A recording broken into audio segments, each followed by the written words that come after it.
Happy everybody. Pride, yeah. We made it. You made it. It's a beautiful day. The rain is out of here. The sun is in. And boy, it is going to be a fantastic day. A global celebration of Pride taking center stage right here in the nation's capital. Yeah, it is going to heat up. We are just 1 hour away from the big World Pride Parade. That's going to be so exciting. And today, we're bringing you special live coverage right here on WUSA 9+. Thank you for being here with us. I'm Lorenzo Hall. And I'm Leslie Foster. We are so excited to be here. And so I have to say, on a personal note, because I haven't been able to be here for the past few years, because surgery, recovery.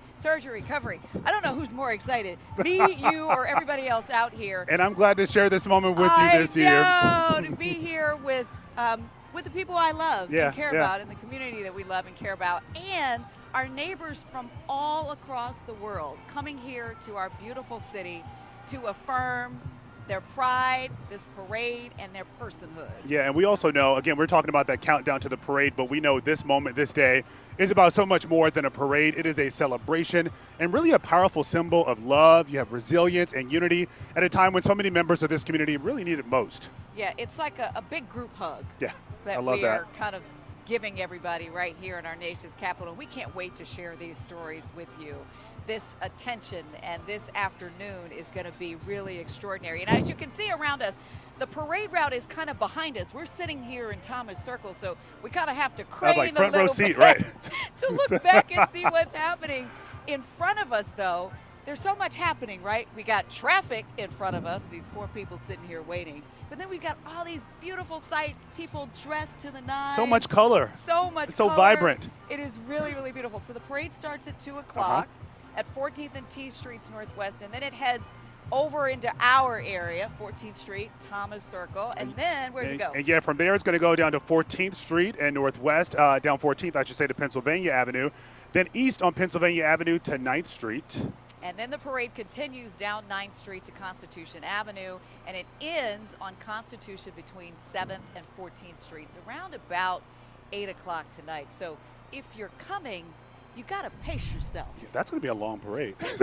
Very and I think of the people taking part as well. Our station did last year, the year before that. We were marchers, and you know, it's a physical feat. It takes a lot out of you after a while, but it's all for the right reasons. And we also have some big news to share right now with you about this weekend's World Pride celebrations. So it turns out, we've been talking about this all week now, Dupont Circle will be open, in fact, for the celebrations here this weekend. Which is fantastic. I know we all came from different directions to get here, and I could see that they were still taking the fencing down. But this is after a whole lot of back and forth. It's on, it's off, it's on, it's off. And then today, coming down, which is a great thing because Dupont Circle Park is sort of the spiritual home of our LGBTQ neighbors, and it is so important to the gay rights movement. And so about 30 minutes ago, the National Park Service and the mayor put out a statement saying the park is going to be back open, and as you said, we saw that fencing coming down. Yeah, we have some video right now, them taking that fencing down. So again, it was originally closed after police said they were worried about things like vandalism, which they pointed to happening in the past. And this morning, we spoke with an ANC for that area, a neighborhood commissioner, who had been pushing for this park to remain open.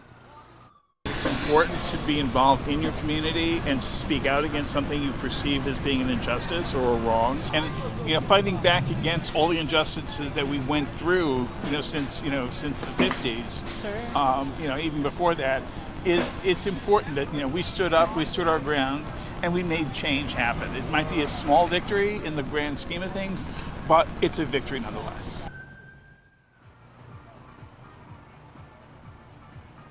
Absolutely. So the mayor and the National Park Service told us, and this is a quote, "We want this weekend to be a safe and fun celebration in our nation's capital, and one that includes one of the best parks and community spaces in our city," and of course that is Dupont Circle. I mean, that's pretty iconic. And, it's not just central to the LGBTQ plus community, but we know Dupont Circle is just such a gathering place for so many in this city.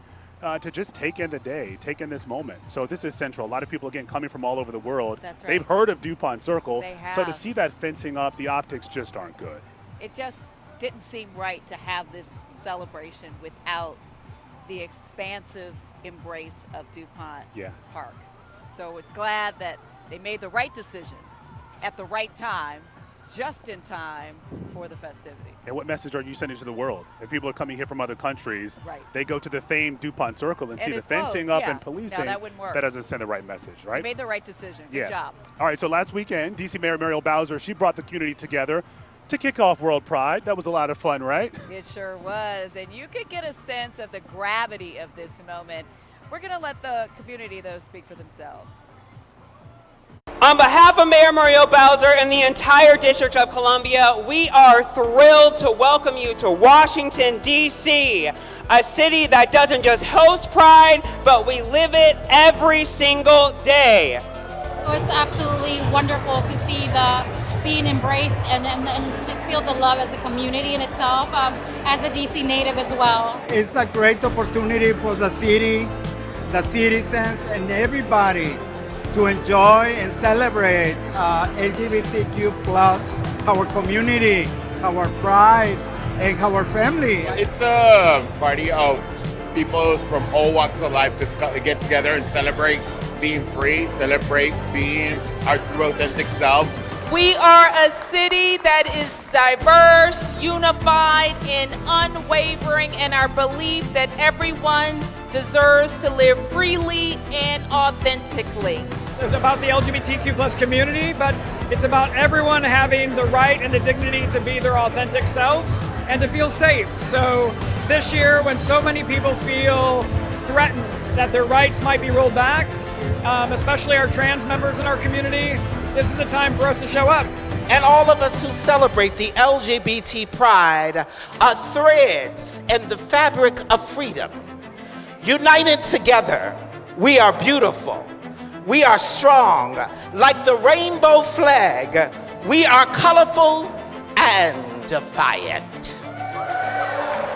I see artists, organizers, elders, and advocates who have carried our community forward, often without credit, but never, never without fear. The joy that people are experiencing is palpable, and that joy is a form of radical resistance. Regardless of the oppression, we exist, and we have the right to be who we are. We are the greatest life force because we are us. And it is important that we love us.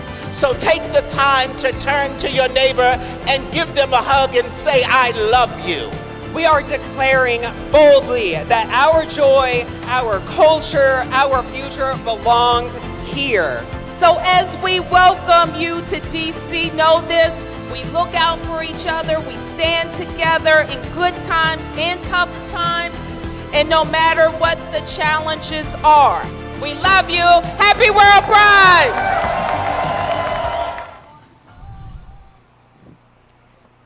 We love you and we love our neighbors. That's we right. Sure do. You can feel that excitement growing as we get closer to the start of the parade. But I just have to say, Zoe, you need one of these. Where them fans at? Can you do the clack? Have you mastered that yet? Mastered the Come clack. on, you got it. I'm trying to get the clack, but the point is, trans lives the matter. message, yes. And we're going to have that down pat before the end of this coverage today, okay? Oh, there we go. Too, Thank you, Spencer. So let's see. After all that talking. wait. There you go. We're That's getting what there. I'm talking about. We You told can you it get was going to your be boots on hot the here ground in a today. minute. All right, now we want to check in with our Matthew Torres. He is live at the beginning of the parade route near 14th and T Streets there in Logan Circle. Matthew, what is it like for you? Hey, I get to be out in the sun. I get to be out with the action here along the parade route here at 14th and T Street.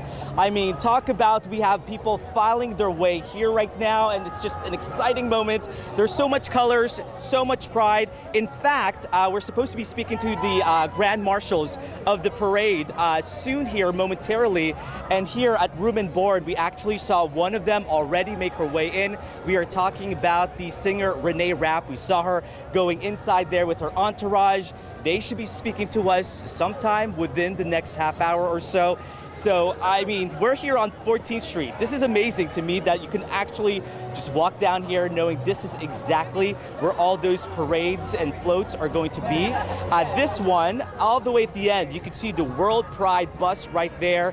They are leading things off, kicking things off, and that's where we're expecting to speak with the Grand Marshals. So I know we're not part of the parade, but I'm giving myself the opportunity right now to actually just walk down here. Obviously, you see a lot of people here, and if we know what's been like the past few years, there are just so many people that are going to pack here along 14th Street, which is such a major hub for a lot of people, especially within the LGBTQ plus community. And so I've been chatting with so many different people from not just DC, but across the country, including some from New York as well. So really an exciting time knowing that people are just coming here to the nation's capital, where we live, where this is where we call home, and knowing that we can share this city with so many people from across the country. And so let's just keep walking down here. I want to give you an idea, because it's not going to look like this in the next hour, in the next 2 hours. It is just going to be jam-packed with people. This is that bus that we are talking about. A lot of people are taking their pictures.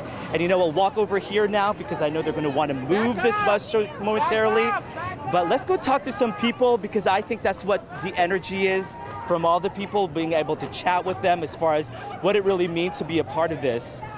Can we chat with you guys? Sure. Hi there. Where are you guys from? London. London. London, yeah. Have you been to WorldPride before? No, I haven't, but I've been to Washington Pride before, and it's been good, but this is amazing. Yeah, so explain just what brings you guys out here to the nation's capital, of all the World Prides that you guys can go to. Why come here to DC? Well, we're guests, but I think this is so important this year just because obviously with everything going on in the world and Washington being such an iconic place, it's bringing together two really important things. So I'm really stoked to be here and happy. WorldPride, ooh, nearly fell over a kid. They're having us move us right now. I'm going to ask you before I want to keep you hanging here. For you got the trans flag here. Yeah. What is it like for you to be able to raise that flag along the parade route? I think trans people especially are under attack around the world, especially here in the United States. So I'm not trans myself. I'm here as an ally to the trans community, just to show some love and solidarity and show that trans people are loved. Even if the government says that they're not, the people here in DC love the trans community, love the LGBT plus community. So that's what we're here to represent. Nice to meet you guys. I literally just came up to them, so thank you so much for friends across the pond. Yeah, as we're hearing, it's obviously not just a celebration. As we know, Pride started out as a protest, so it's also a time for solidarity and really bring awareness and speaking out as well. So Ruth will come over here. I know there's so much happening along 14th before the start of the parade at 2 o'clock. Guys, we'll send it back over to you. From London. Doesn't surprise me at all that Matthew found some friends to talk to. This is like a big family reunion, right? Yeah, People are eager and excited and willing to talk about what this means to them. Right, it's so important. And Matthew, we know another central part of this, I don't know if you can hear me, but making sure people start to scope out their spot along the parade route. You know, you got to find the good restaurant, you got to find the shade. So we know a lot of folks are trying to find their good spot along the route as well. Matthew, thank you so much. And, you know, if you're out celebrating tonight, we do have to remind you that Metro will be open late to help riders get home safely. That is so important. So you're going to have until 2 a.m. tonight to catch that final train. On Sunday, stations will be open until midnight. So Metro is really your best bet when it comes to getting around. We had to make our way here earlier this afternoon. It was a bit congested, but that was before the big crowds show up for everything. So, again, take Metro if you can, because a lot of roads are going to be closed off downtown. Yeah, there's a lot to tell you about. It's much easier if you could take a look at how we've mapped out all these road closures for you. It's right on our WUSA 9 app. If you don't have it already, you can scan the QR code on your screen right there, because we are one-stop shop for all things World Pride. We've got the events, the details, the big performances, and so much more. So get that QR code on the screen and it'll take you right there. I feel like it's a big old party right here, huh? It is. I'm eagerly awaiting what the next song will be. Right. It's like you're at a party and the DJ is sitting like, next to you, but you don't know song. what they're playing, and you're like, okay. So anyway, there are lots of rainbow flags here. Obviously, I'm holding the trans flag. But there are lots of rainbow flags, and I noticed when we took them out, people are like waving like, their there we fans. go, Yeah. Yes. So this one flag that we're talking about here it's going to be hard to miss. It's 1,000 feet, and it's going to lead this parade. Our Get Up DC team, they spoke with the group that's going to be carrying that flag about how they're making history here in DC. What does it mean for your organization to have the chance to lead the parade with this historic 1,000-foot flag? Well, it means a lot. My good friend Gilbert Baker created the rainbow flag in San Francisco in 1978. And in 2003, he created a world record 1.25 mile rainbow flag in Key West, Florida. They called it the Sea to Sea flag. It went from the Gulf of Mexico to the Atlantic Ocean. And pieces of that flag were cut up, bound, and signed, and given to pride organizations around the world. And we have reunited almost a dozen of these pieces here in Washington, D.C. for WorldPride, and we're going to carry them together. They're going to make up a 1,000-foot flag with pieces from Europe, all over the United States. It's a beautiful reunion of that world record flag. And here's a piece of it just a couple weeks ago at Pride in the Sky up in Hudson County, New York.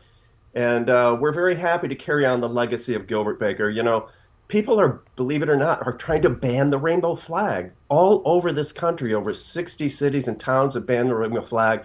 And sadly, the states of Idaho and Missouri and Utah have banned the rainbow flag. I'm very happy to say that the mayors of Salt Lake City, Missoula, and Boise have found a way around that ban. They've turned their city flags into rainbow flag. They take the city emblem, they put it on the rainbow flag, they raise it up. You know, these bans are, some people may think they're frivolous, but they're not. Every time we see one of these bans, we see a spike in anti-gay violence. And we know that Lorianne Carlton was murdered in California just a year and a half ago for flying a rainbow flag outside of her store, a straight ally, a mother with children. It's really terrible, this kind of violence that follows on people trying to erase our symbol. So we're here with Save the Rainbow Flag. We encourage people to go to the Gilbert Baker website, www.gilbertbaker.com, and learn more about these bans. But we're here also to encourage people to come out and celebrate at Pride this week. Charlie, you just mentioned that website. So is that the best way that people can get involved with or support the foundation's mission? Yeah, www.gilbertbaker.com is the best way to go and see about our many exhibits. Our Flag and the Map exhibit is here in town at the Welcome Center on 7th Street. And they can go into our Save the Rainbow Flag page and learn about what we're doing to help support people fighting this. I'm proud to say that even though there have been over 60 bans, we have overturned or prevented bans in 8 locales across this country. It takes a lot of work. It unfortunately takes a lot of lawyers, so we have to do fundraising. Please help. And but you know, we're happy to be here. We're happy to get out and make this symbol, you know, ubiquitous, and to make it the proud symbol that it is, and to keep it flying and to keep it visible.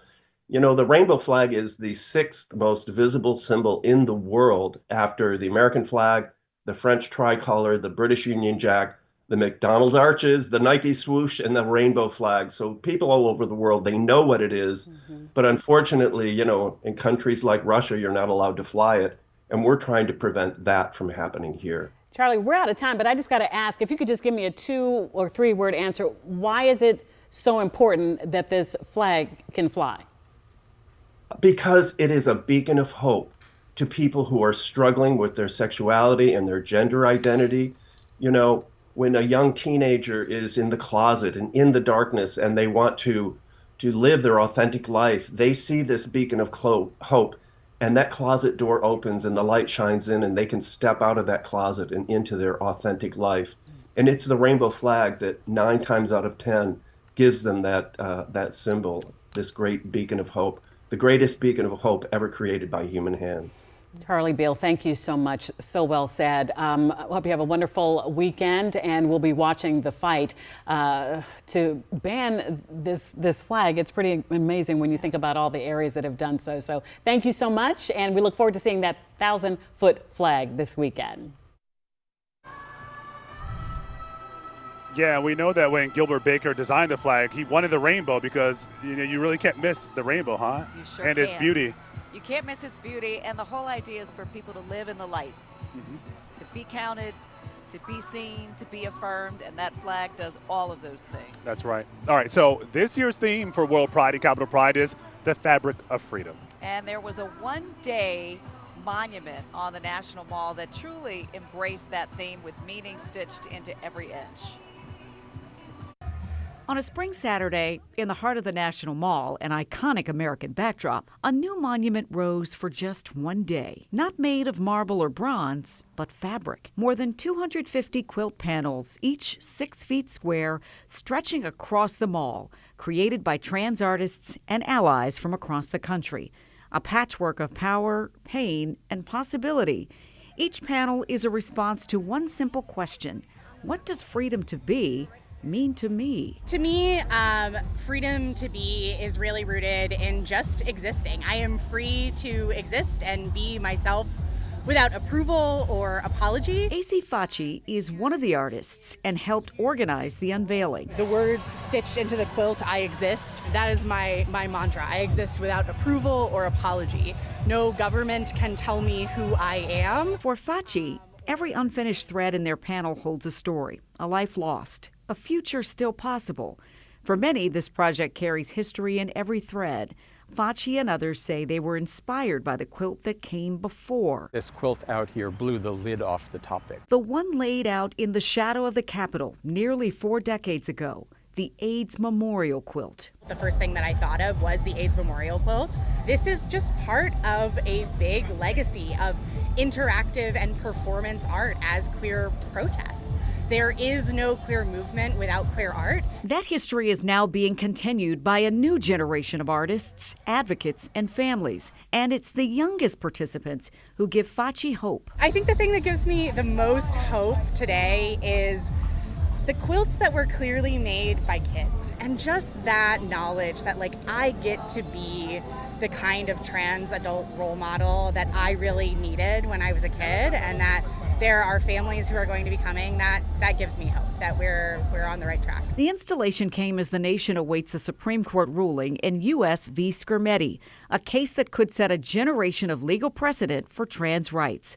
Facci, who grew up in Oklahoma, says the battle for visibility isn't new. I do exist, and I am who I am, and I don't need the government's approval to be that person. And yet, there is joy in resistance. We are celebrating, we are joyful, we are everything that we want to be in our resistance and in our celebration. Like the AIDS quilt before it, this monument isn't just about memory, it's a warning and a promise. We have always been here, we will always be here, but also we are part of your community. We are the part of the fabric of this country.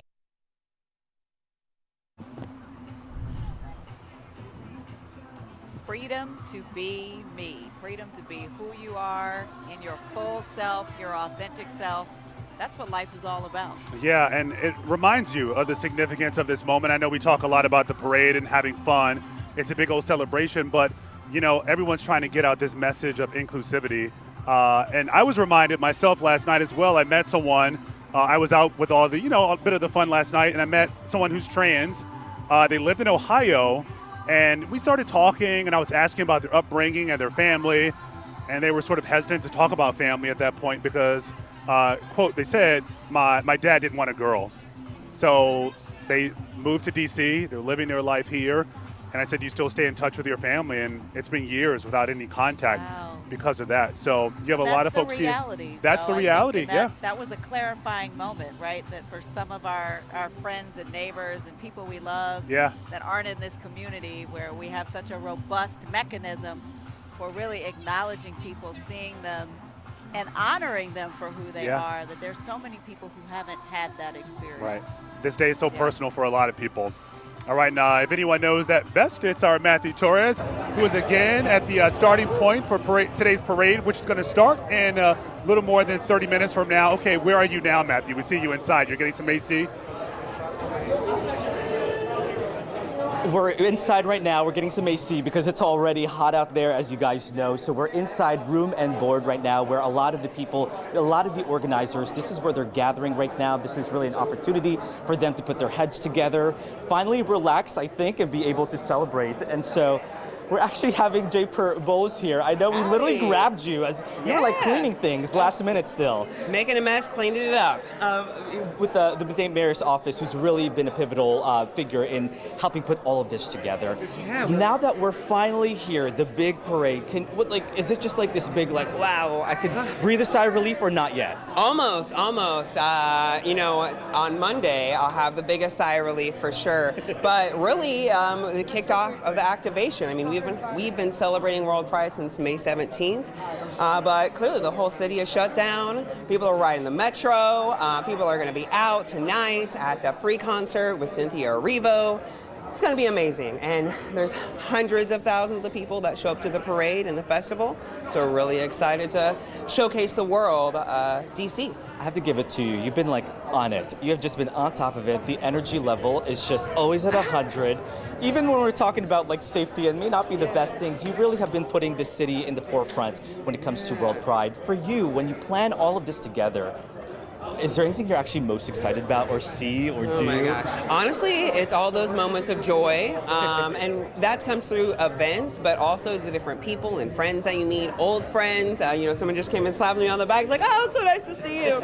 You know, obviously been working with Elliot with Destination DC to help get people here. So honestly, creating those moments of joy for folks. And at the parade, this is always, every pride is someone's first pride. And especially now, that means so much. So very excited to see all the smiling faces, all the fans clacking, all the rainbows. We're here. I know. Where's your fan? I know we don't have it. I know. It's like battery chargers and phones are the fans right now. I know within the next half hour we're supposed to speak to the Grand Marshals of the parade. I thought I saw Renee Rapp come in earlier, Laverne Cox, and just really the significance of having them be the Grand Marshals. And for those who may not know exactly who they are, the significance of to the community that they have. Yeah, absolutely. Well, they are national and international stars, but another Grand Marshal is Deacon, and he is one of the founders of Capitol Pride and the March. And, you know, the reason why I'm so excited about WorldPride is because we are able to honor our local and regional contributions and legends like Deacon. So what I also am really cool to say is like putting people like Deacon on the same stage and same scale as Renee, as Laverne, because he really has contributed just as much as those internationally acclaimed stars. And it's all about representation. You know, we have a diverse group of Grand Marshals to showcase the 50th anniversary. And we're really excited to show what we have for DC. So really glad to have Laverne here. Huge Renee Rapp fan. So yeah, I'm really stoked. All right, you're almost to the finish line here. You're almost there. Japer, thank you as always. We appreciate it. So yeah, so we're inside right now. Obviously, we'll go step outside. We're just trying to appreciate the AC that we have at the moment. But of course, I'm just building up the excitement, the anticipation. I feel it. Hopefully you guys do too. And we'll see the Grand Marshals shortly within the next half hour. Back to you guys. Yeah, we can't wait to hear from him. All right, Matthew, thank you so much. You know, while there's a lot to celebrate as DC takes center stage, it's also really a time to reflect and learn. Yeah, there's a new exhibit right now at Freedom Plaza that highlights the history of the LGBTQ plus community in our city. And we just talked with Matthew Torres, but he's going to show us how the district's impact, how outsized it has been on the gay rights movement. If colors are meant to be vibrant, Vincent Slatt is the human form. This is it. I love this. His zeal for this year's WorldPride isn't just for the colors in the flag. So excited, I have not slept in weeks. But the diversity in history that got him and the LGBTQ plus community here. People might think of history as the story of old people having done stuff, but what we learned from this is that this exhibit is actually for people who never saw themselves in history. In between the White House and the Capitol, a new exhibit at Freedom Plaza now stands. The organization Rainbow History Project just unveiled pickets, protests, and parades, the history of gay pride in Washington. Slat is the senior curator. We have broken down Pride into 10 themes. On the history over the last 60 years, each theme will have its own special exhibit. The highlights go back to where it all started. The truth is, Pride didn't start at Stonewall, and the Stonewall Uprising was not the start of the modern gay rights movement. It was 10 Washington homosexuals picketing the White House. We could not conceive then of the astonishing progress that we would make in the last 60 years. Paul Kunstler is the last surviving picketer from 1965, reenacting the picket outside the White House with the Rainbow History Project on the 60th anniversary last month. We are seeking our human dignity, our equality and our acceptance as the homosexuals that we are and have a right to be. The original picket was an act of solidarity and protest over the mistreatment of gay people in government and classification of homosexuality as a mental illness.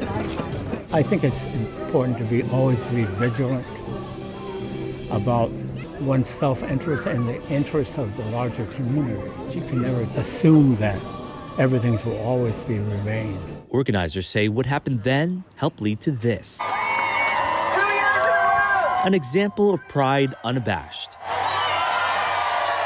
The popular high heel race on 17th Street Northwest continues every year since 25 drag queens first ran down the street in 1986. Thank you. Hi, how are you? At the corner of where the race starts is 350 Bakery and Coffee Bar. Thank you. Have a good day. That meant so much to be right at the heart of the intersection of where everything's always happened, where the Pride Parade, the festival. We've always been involved and come to the high heel race, and now it's very exciting because it starts right in front of our bakery. The history of the high heel race is also part of the exhibit, meant to reflect and educate, a display of knowledge for a community vibrant in colors and history. We do have a heritage, right? LGBT people might not inherit our history and culture from our families like other minority groups do, but this is going to be a way, especially for our kids, to connect to the fact that they're a part of a much larger movement of people. Matthew Torres, WUSA 9.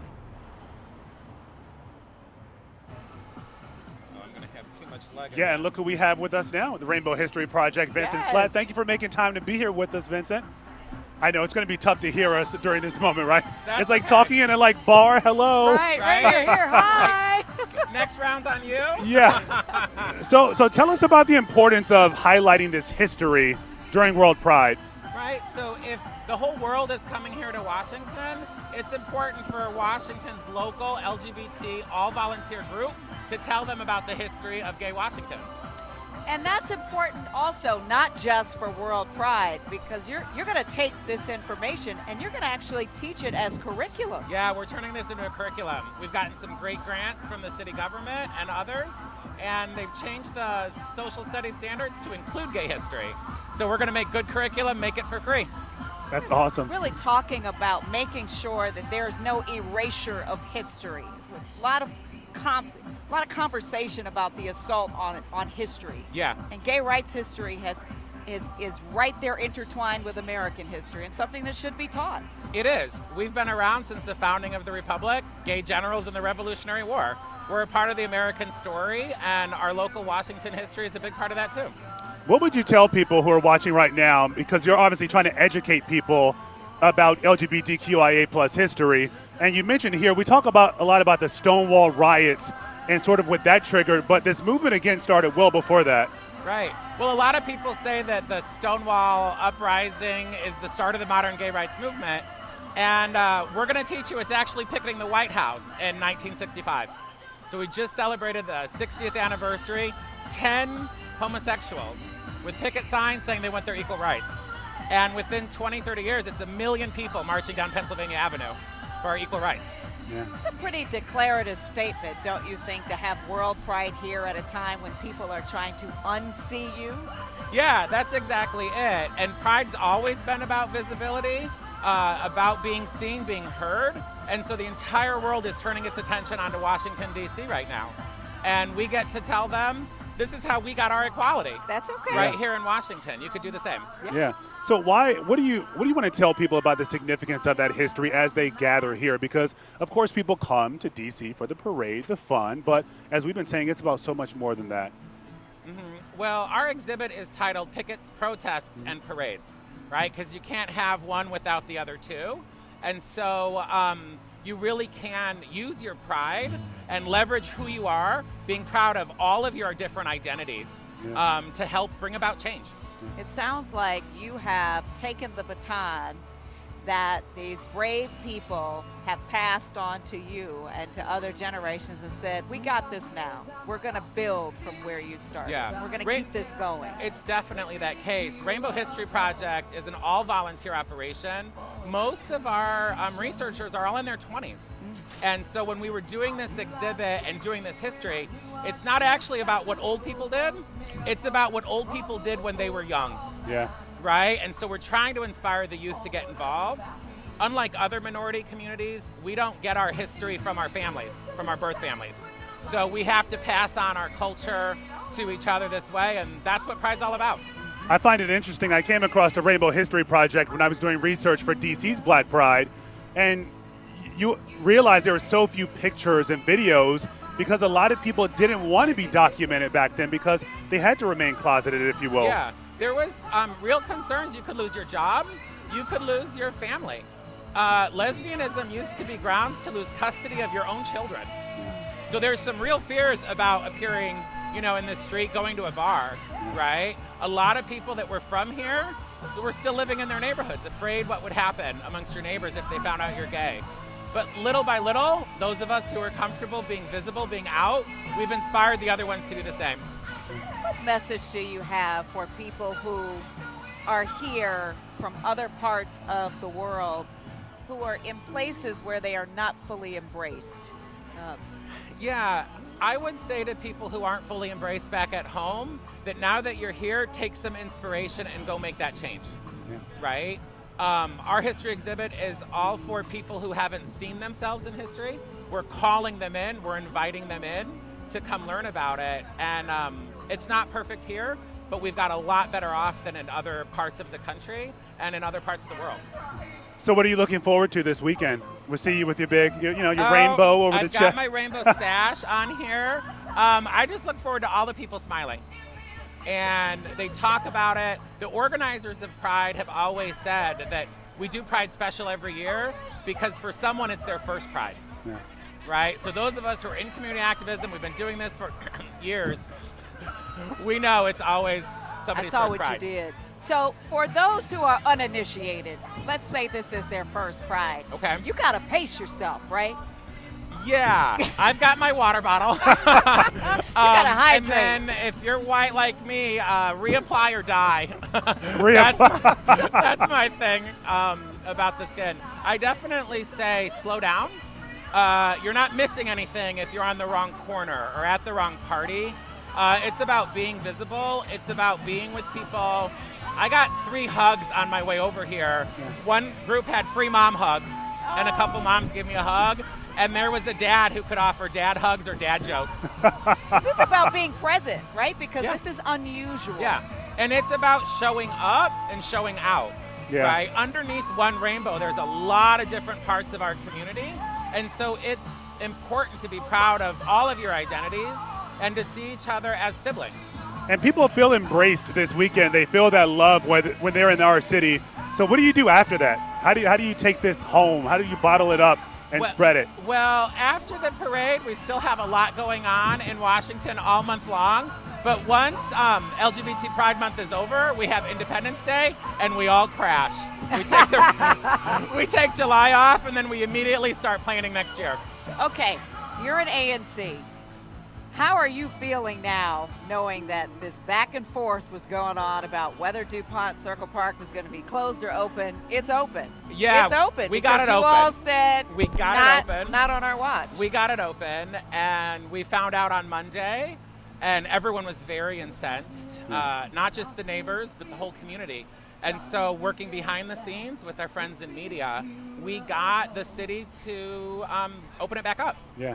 I mean, why is that so important? I mean, we talk about Dupont Circle. We know of its significance, but a lot of people watching right now across the city, across the world, may not fully understand what this meant. Yeah, Dupont Circle is the historic enclave of the gay community here. It's long progressive for decades before that. And so that fountain is a symbol of who we are. When they picketed at the White House, it was right there down the street.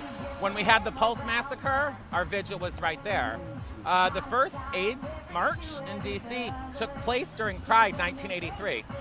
And we marched from Dupont Circle to the White House, demanding resources, demanding the chance to take care of our own selves. What I'm hearing you say is you can't extract one from the other. It is a central part, it's an epicenter of sorts for the struggle and the progress. Yeah, that's exactly it. And what people that don't live here might not understand is every single one of these parks is a neighborhood park. It might be run by the federal government, but if you live in the neighborhood, you can get to the park in 5 minutes.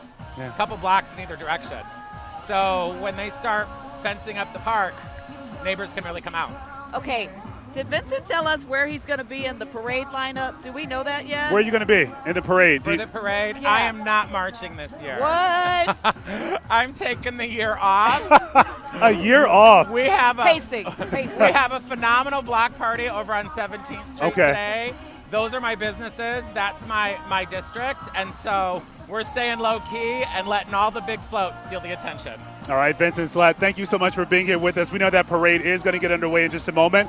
Yeah. Grand Marshal is going to be leading this route here, and let's listen to what they're saying right now. LGBTQ plus community. Reflect on our journey and look ahead to the future as we kick off this WorldPride parade and recognize our 50 years of pride here in the nation's capital. I would like to start by thanking our many partners and organizations that bring this global event to life, along with speakers, including our parade Grand Marshals, Laverne Cox, our founder of Pride here in D.C., Deacon Rukubin, Interpride Co-President Rupaul, and Jay Rupaul, Director of the LGBTQ Affairs of the Mayor's Office. And our partners, such as the Mayor, in addition Destination D.C., Events D.C., and our partner, Marriott. For the first time ever, WorldPride is being held in our nation's capital. And it arrives at a moment when our community's visibility, voices, and rights are under attack. Not just here in, of all places, the United States, but around the world. This year's theme, The Fabric of Freedom, serves as a reminder of the power of unity.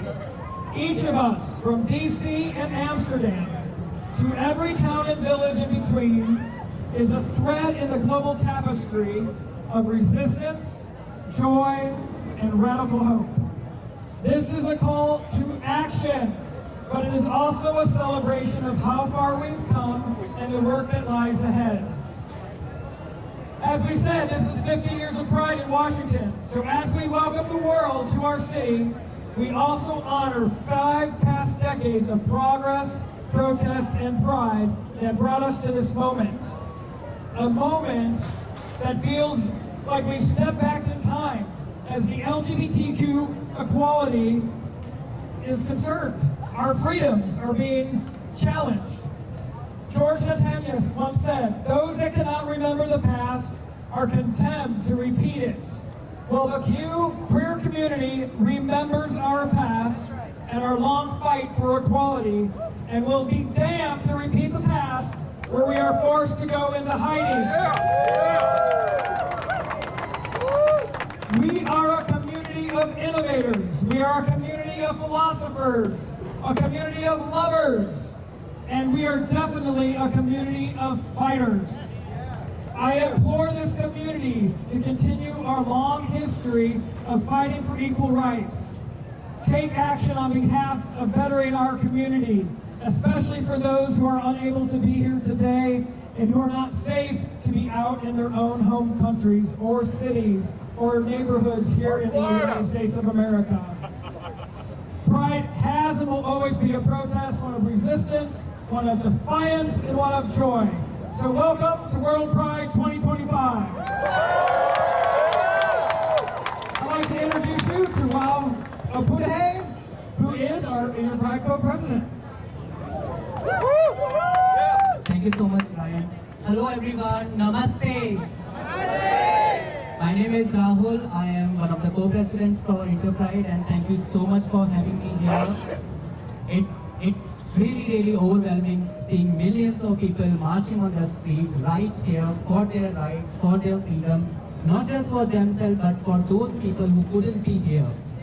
This is overwhelming, and I urge each one of you, when we march on the street, we march not just for ourselves but everybody. We march for those trans individuals who couldn't be here. We march for those asexual, agender, non-binary people, all of them who couldn't be here.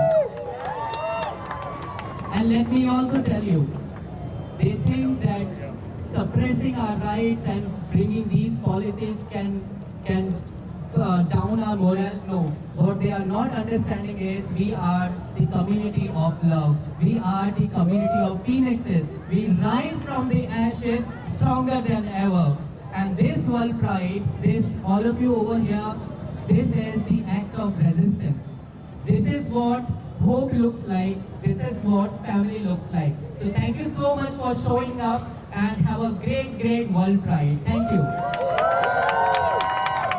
All right, and I already mentioned, but let's give a big round of applause to the founder of Capital Pride here in D.C., Dupont. Thank you. America has temporarily lost its way. Voters took their eyes off the ball and squandered individual rights and freedoms that our ancestors had fought and died for. America has allowed bullies to infiltrate our government. But as gay, lesbian, bisexual, transgender, and queer people, we have a long history of knowing how to deal with bullies. We give them no quarter. We will not be silent in the face of prejudice. We will not bend a knee while they go after our colleges and our universities, or arrest high school kids in their classroom, or deport 4-year-olds with a cancer diagnosis. We will stand with those who yearn for freedom from tyranny, and we will persist until the dictator and his mini-me's are vanquished and sanity returns to our government. We know how to do that. We speak out, we act up, and we fight hate. That's what we did 60 years ago, right here in D.C. When an earlier generation of brave gay and lesbian heroes first picketed the White House.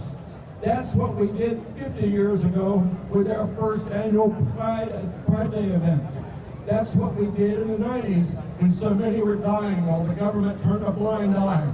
And that's what we that's what we pledge to do here and now for every gay, lesbian, bisexual, transgender, or queer person in the world.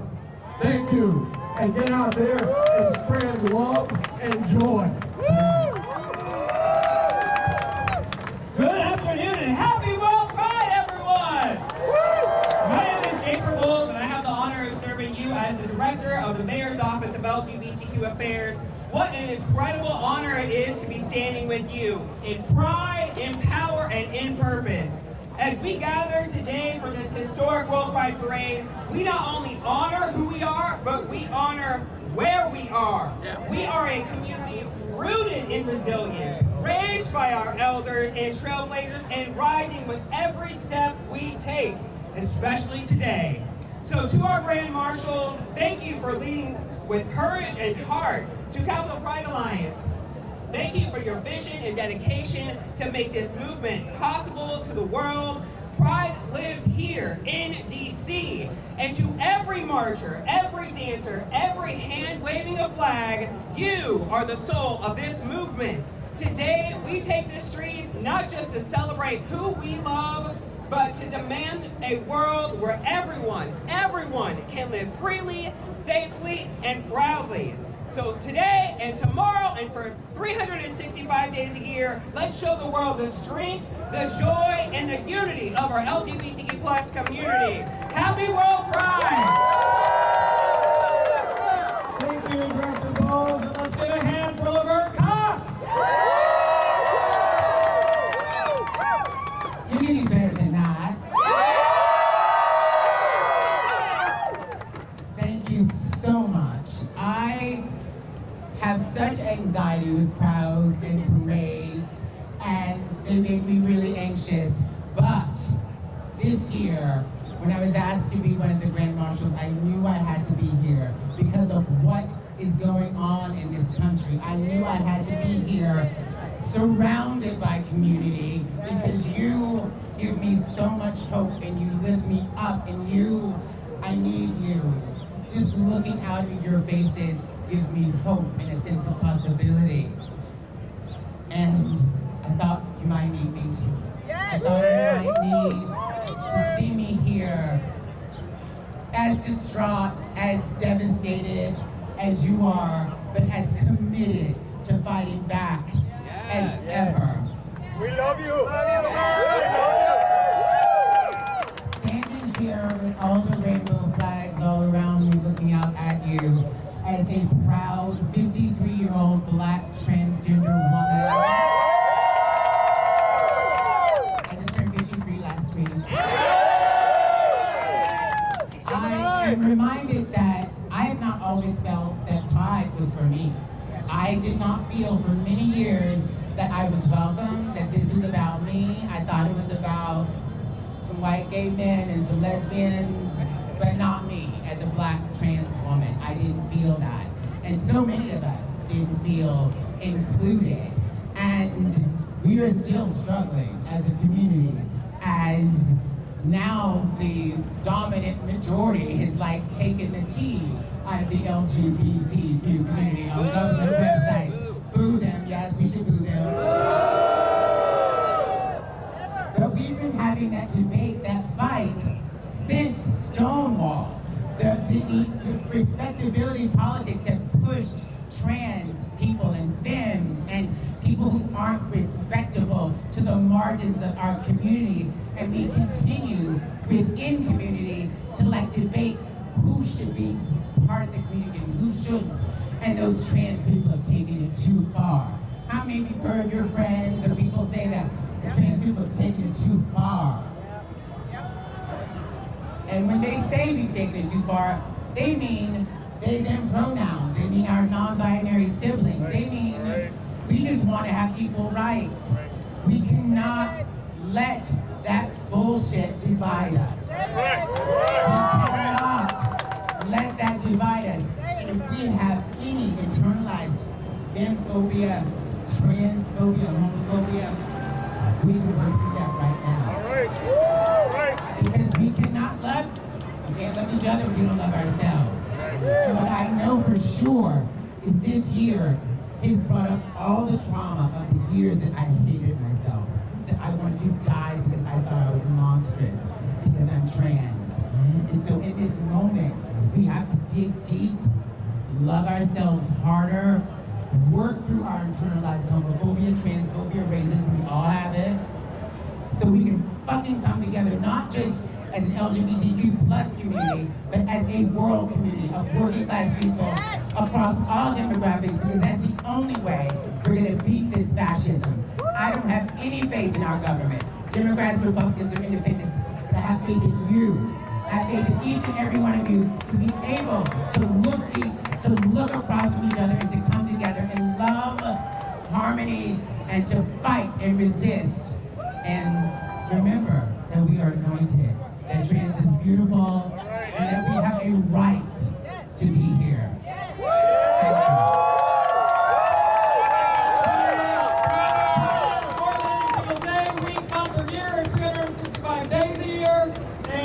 We hope to see you also tomorrow for the rally and march. DC, are you all ready? We're going to do some photo moments, so hold on. All right, everyone, we're going to get things started. I'm your host for the day. I go by Corey or Phoenix Rise. we have DJ Too Unique, and he will be spinning a very special track I remix for y'all for Pride. You guys want to give photos?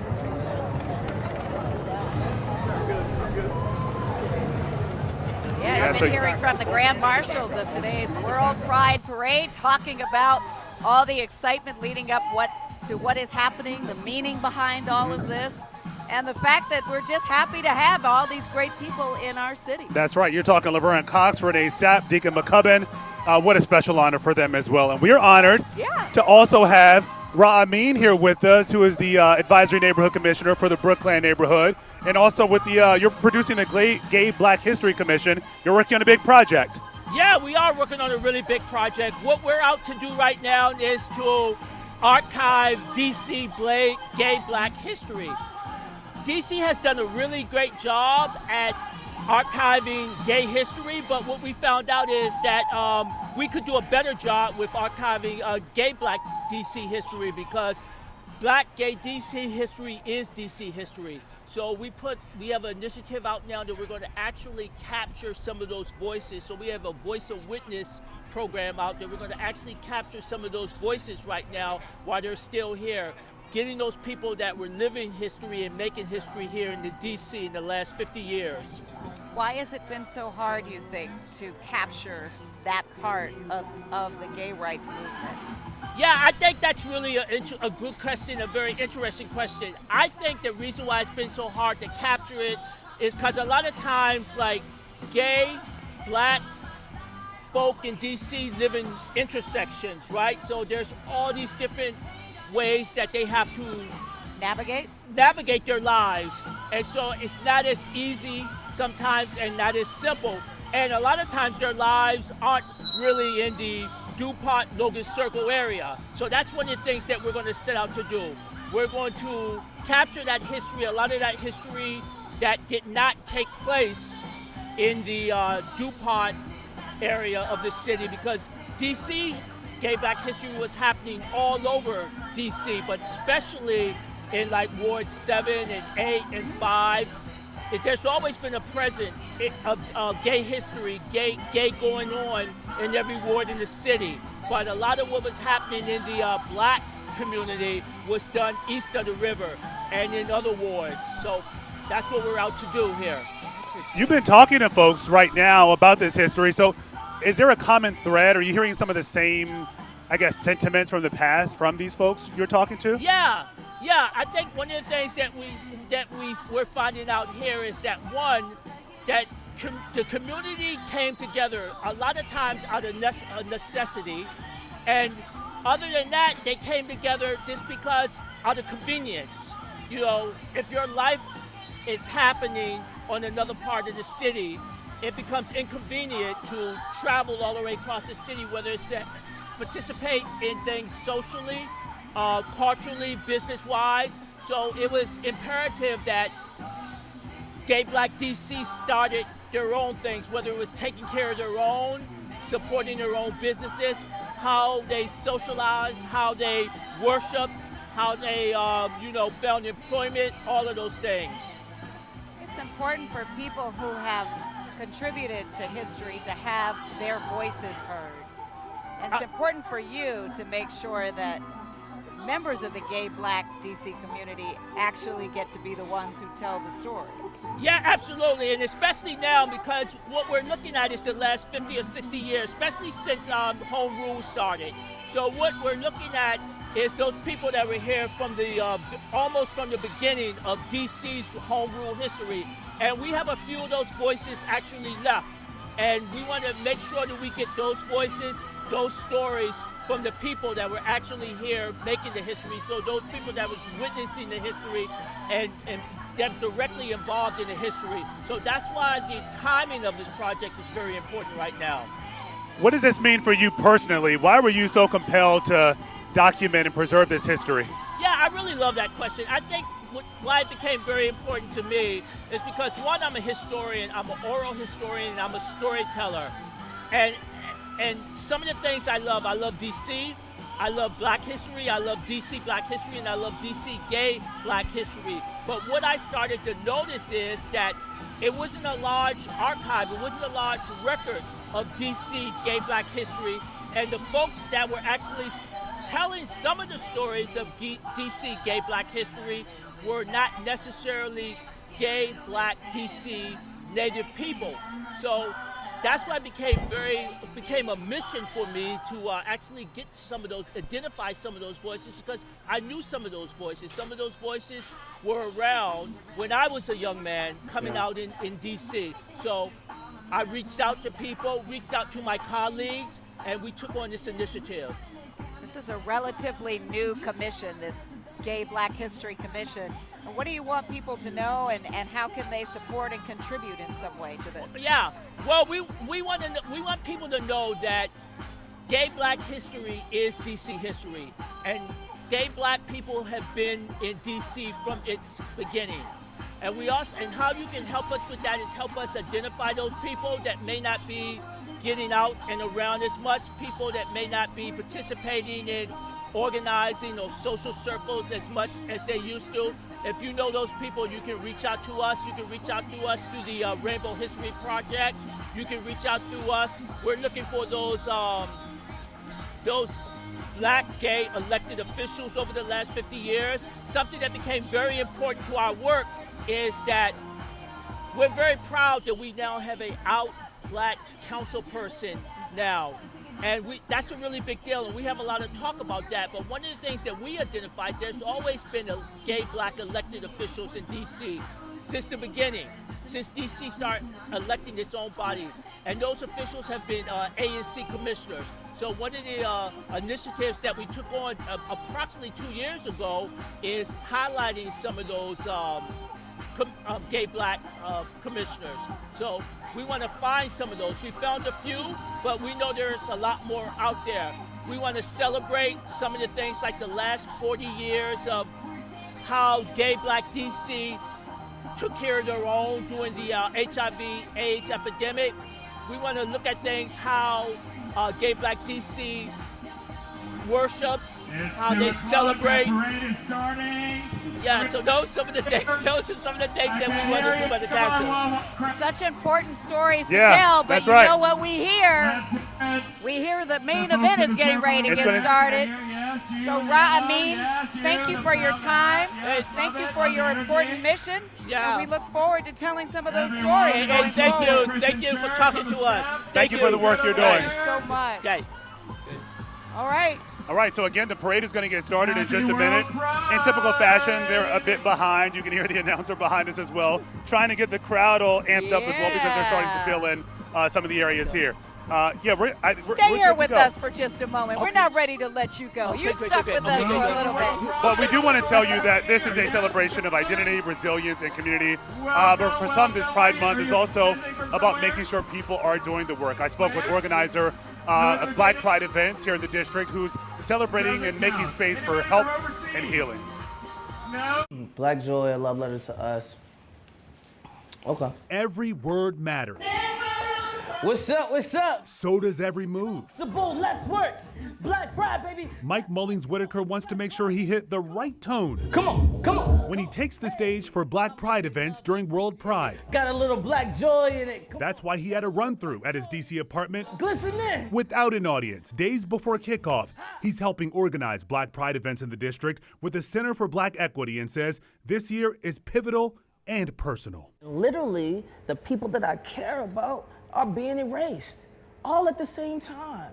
And I found myself in this almost like this mental breakdown. And Mike says in the weeks after the presidential election, depression set in, and it only worsened with the Trump administration's rollback of many diversity, equity, and inclusion programs, along with other actions targeting his community. DEI would have ruined our country, and now it's dead. I get a little emotional thinking about it right now because I felt helpless for someone who oftentimes give other people the tools to be their best self. I was like, toolbox full, still don't have nothing to help me in this moment. Mike turned to therapy to save himself and dedicated more time to the agency he founded, the We Collective, to help save others. Bringing in mental health consultants, bringing in health and wellness people to make sure that the resources are there. The first time that the We Collective will be presenting for Hyatt Corporate today. The We Collective focuses on providing those who are LGBTQ+ with resources and opportunities year-round. As long as you keep your head to the sky. He uses social media to try and spread love, hosts online chats to talk about his experiences. I'm going to make space for the people that I love. Along with in-person events dubbed the Family Room to bring community together. Why is this your work? Why do you feel like this is what you need to do? Yeah, because if I don't do it, who will? Even with all the pullbacks, the DEI and so forth, that we have enough resources in our community. We just got to know how to collaborate, and we have to want to do the work together. That's the message Mike wants to get through during the celebrations this Pride Month and the months following. Be intentional. Do something to support the LGBTQ+ community. I often say, do the work, do the work. That's a tagline for me, okay? I'm doing the work. Part of that work includes simply letting other people know they're loved. Which takes us back to Mike's run-through. To punctuate his efforts and to spread love, Mike collaborated with DJs, including DJ Styles, to compose what they call a love letter to those who are Black and queer, especially the trans community. We definitely need to highlight that and have our 100% support behind them. A lot of us, as big as the city is, are lonely. And people don't even say, I love you, or that you're appreciated, and we need you, and we see you. Their love letter and call to action is playing out for millions during WorldPride. We're making sure that we're bringing in all people, not just Black people, not just queer people, but all people. That's good, boy. That's good. Yeah, you heard there from Mike reminding people you got to do the work. We keep talking about this big celebration, but he's encouraging people to just do work, do what you can to support the LGBTQ+ community, not just during Pride Month, but year-round. You have to forgive us if we're talking over each other a little bit. The DJ is literally right here. The speakers are literally on each side of us.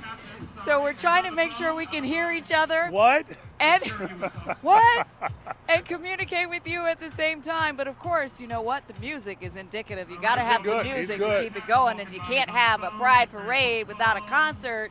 And there are some big names that will be performing tonight alongside Pennsylvania Avenue. Yeah, and that includes, of course, David Archuleta. He spoke with Get Up DC anchor Wisdom Martin about what he is bringing to the stage this weekend. What is it like for you to come here to the nation's capital and take part in this event? It's pretty exciting. I've actually been a little nervous because it's like a big deal. I go on right before Cynthia Erivo, who we've all come to love. I feel a lot of us have come. She's an amazing singer. The nerves come, but I'm also really looking forward to it, just celebrating and everyone sharing our stories together and just supporting each other as a community. Right. Is that what you hope people take away from this when they see your performance, other than great music and great entertainment? Is that what you hope people take away?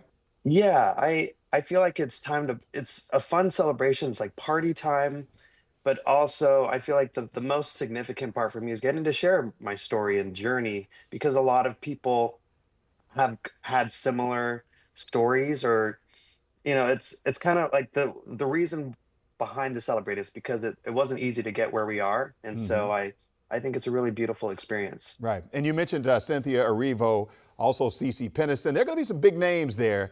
And you said you were a little nervous about, even though you're a seasoned veteran at this point. You're a seasoned veteran. You started when you were a teenager, and now you're a grown man. But this is huge for you because, again, Cynthia Erivo, CeCe Peniston, this experience is going to be something different for you. Yeah, it'll be so fun. Oh my gosh, I grew up listening to Finally It's Happened to Me right in front. You're the singer. You know it. But you're the singer, not me.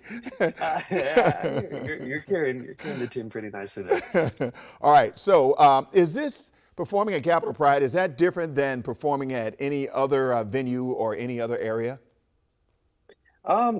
This will be my first time, so I'm not sure what it'll be like, but I know it's WorldPride, so a lot of people are coming from all over the world to come to this, and a lot of really special performers.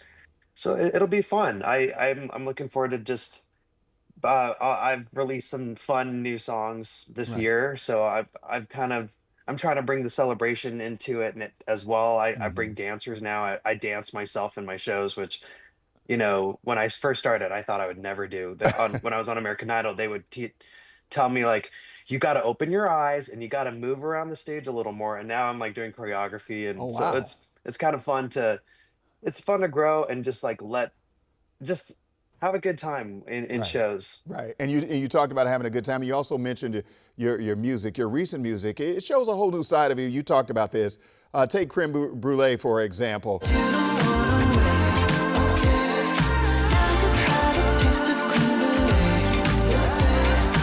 Yeah, I have a song called Creme Brulee, and I call it my flirty era. So I learned like a whole choreography for the music video, which was really fun, and just being playful. I sing it's in Spanglish, so I Mhm. some of the words are in Spanish. I'm half Hispanic, so it was fun to add that into the mix as well, and just have fun, kind of feel confident in who I am and play with it. It's a fun era to be in, I feel. Right.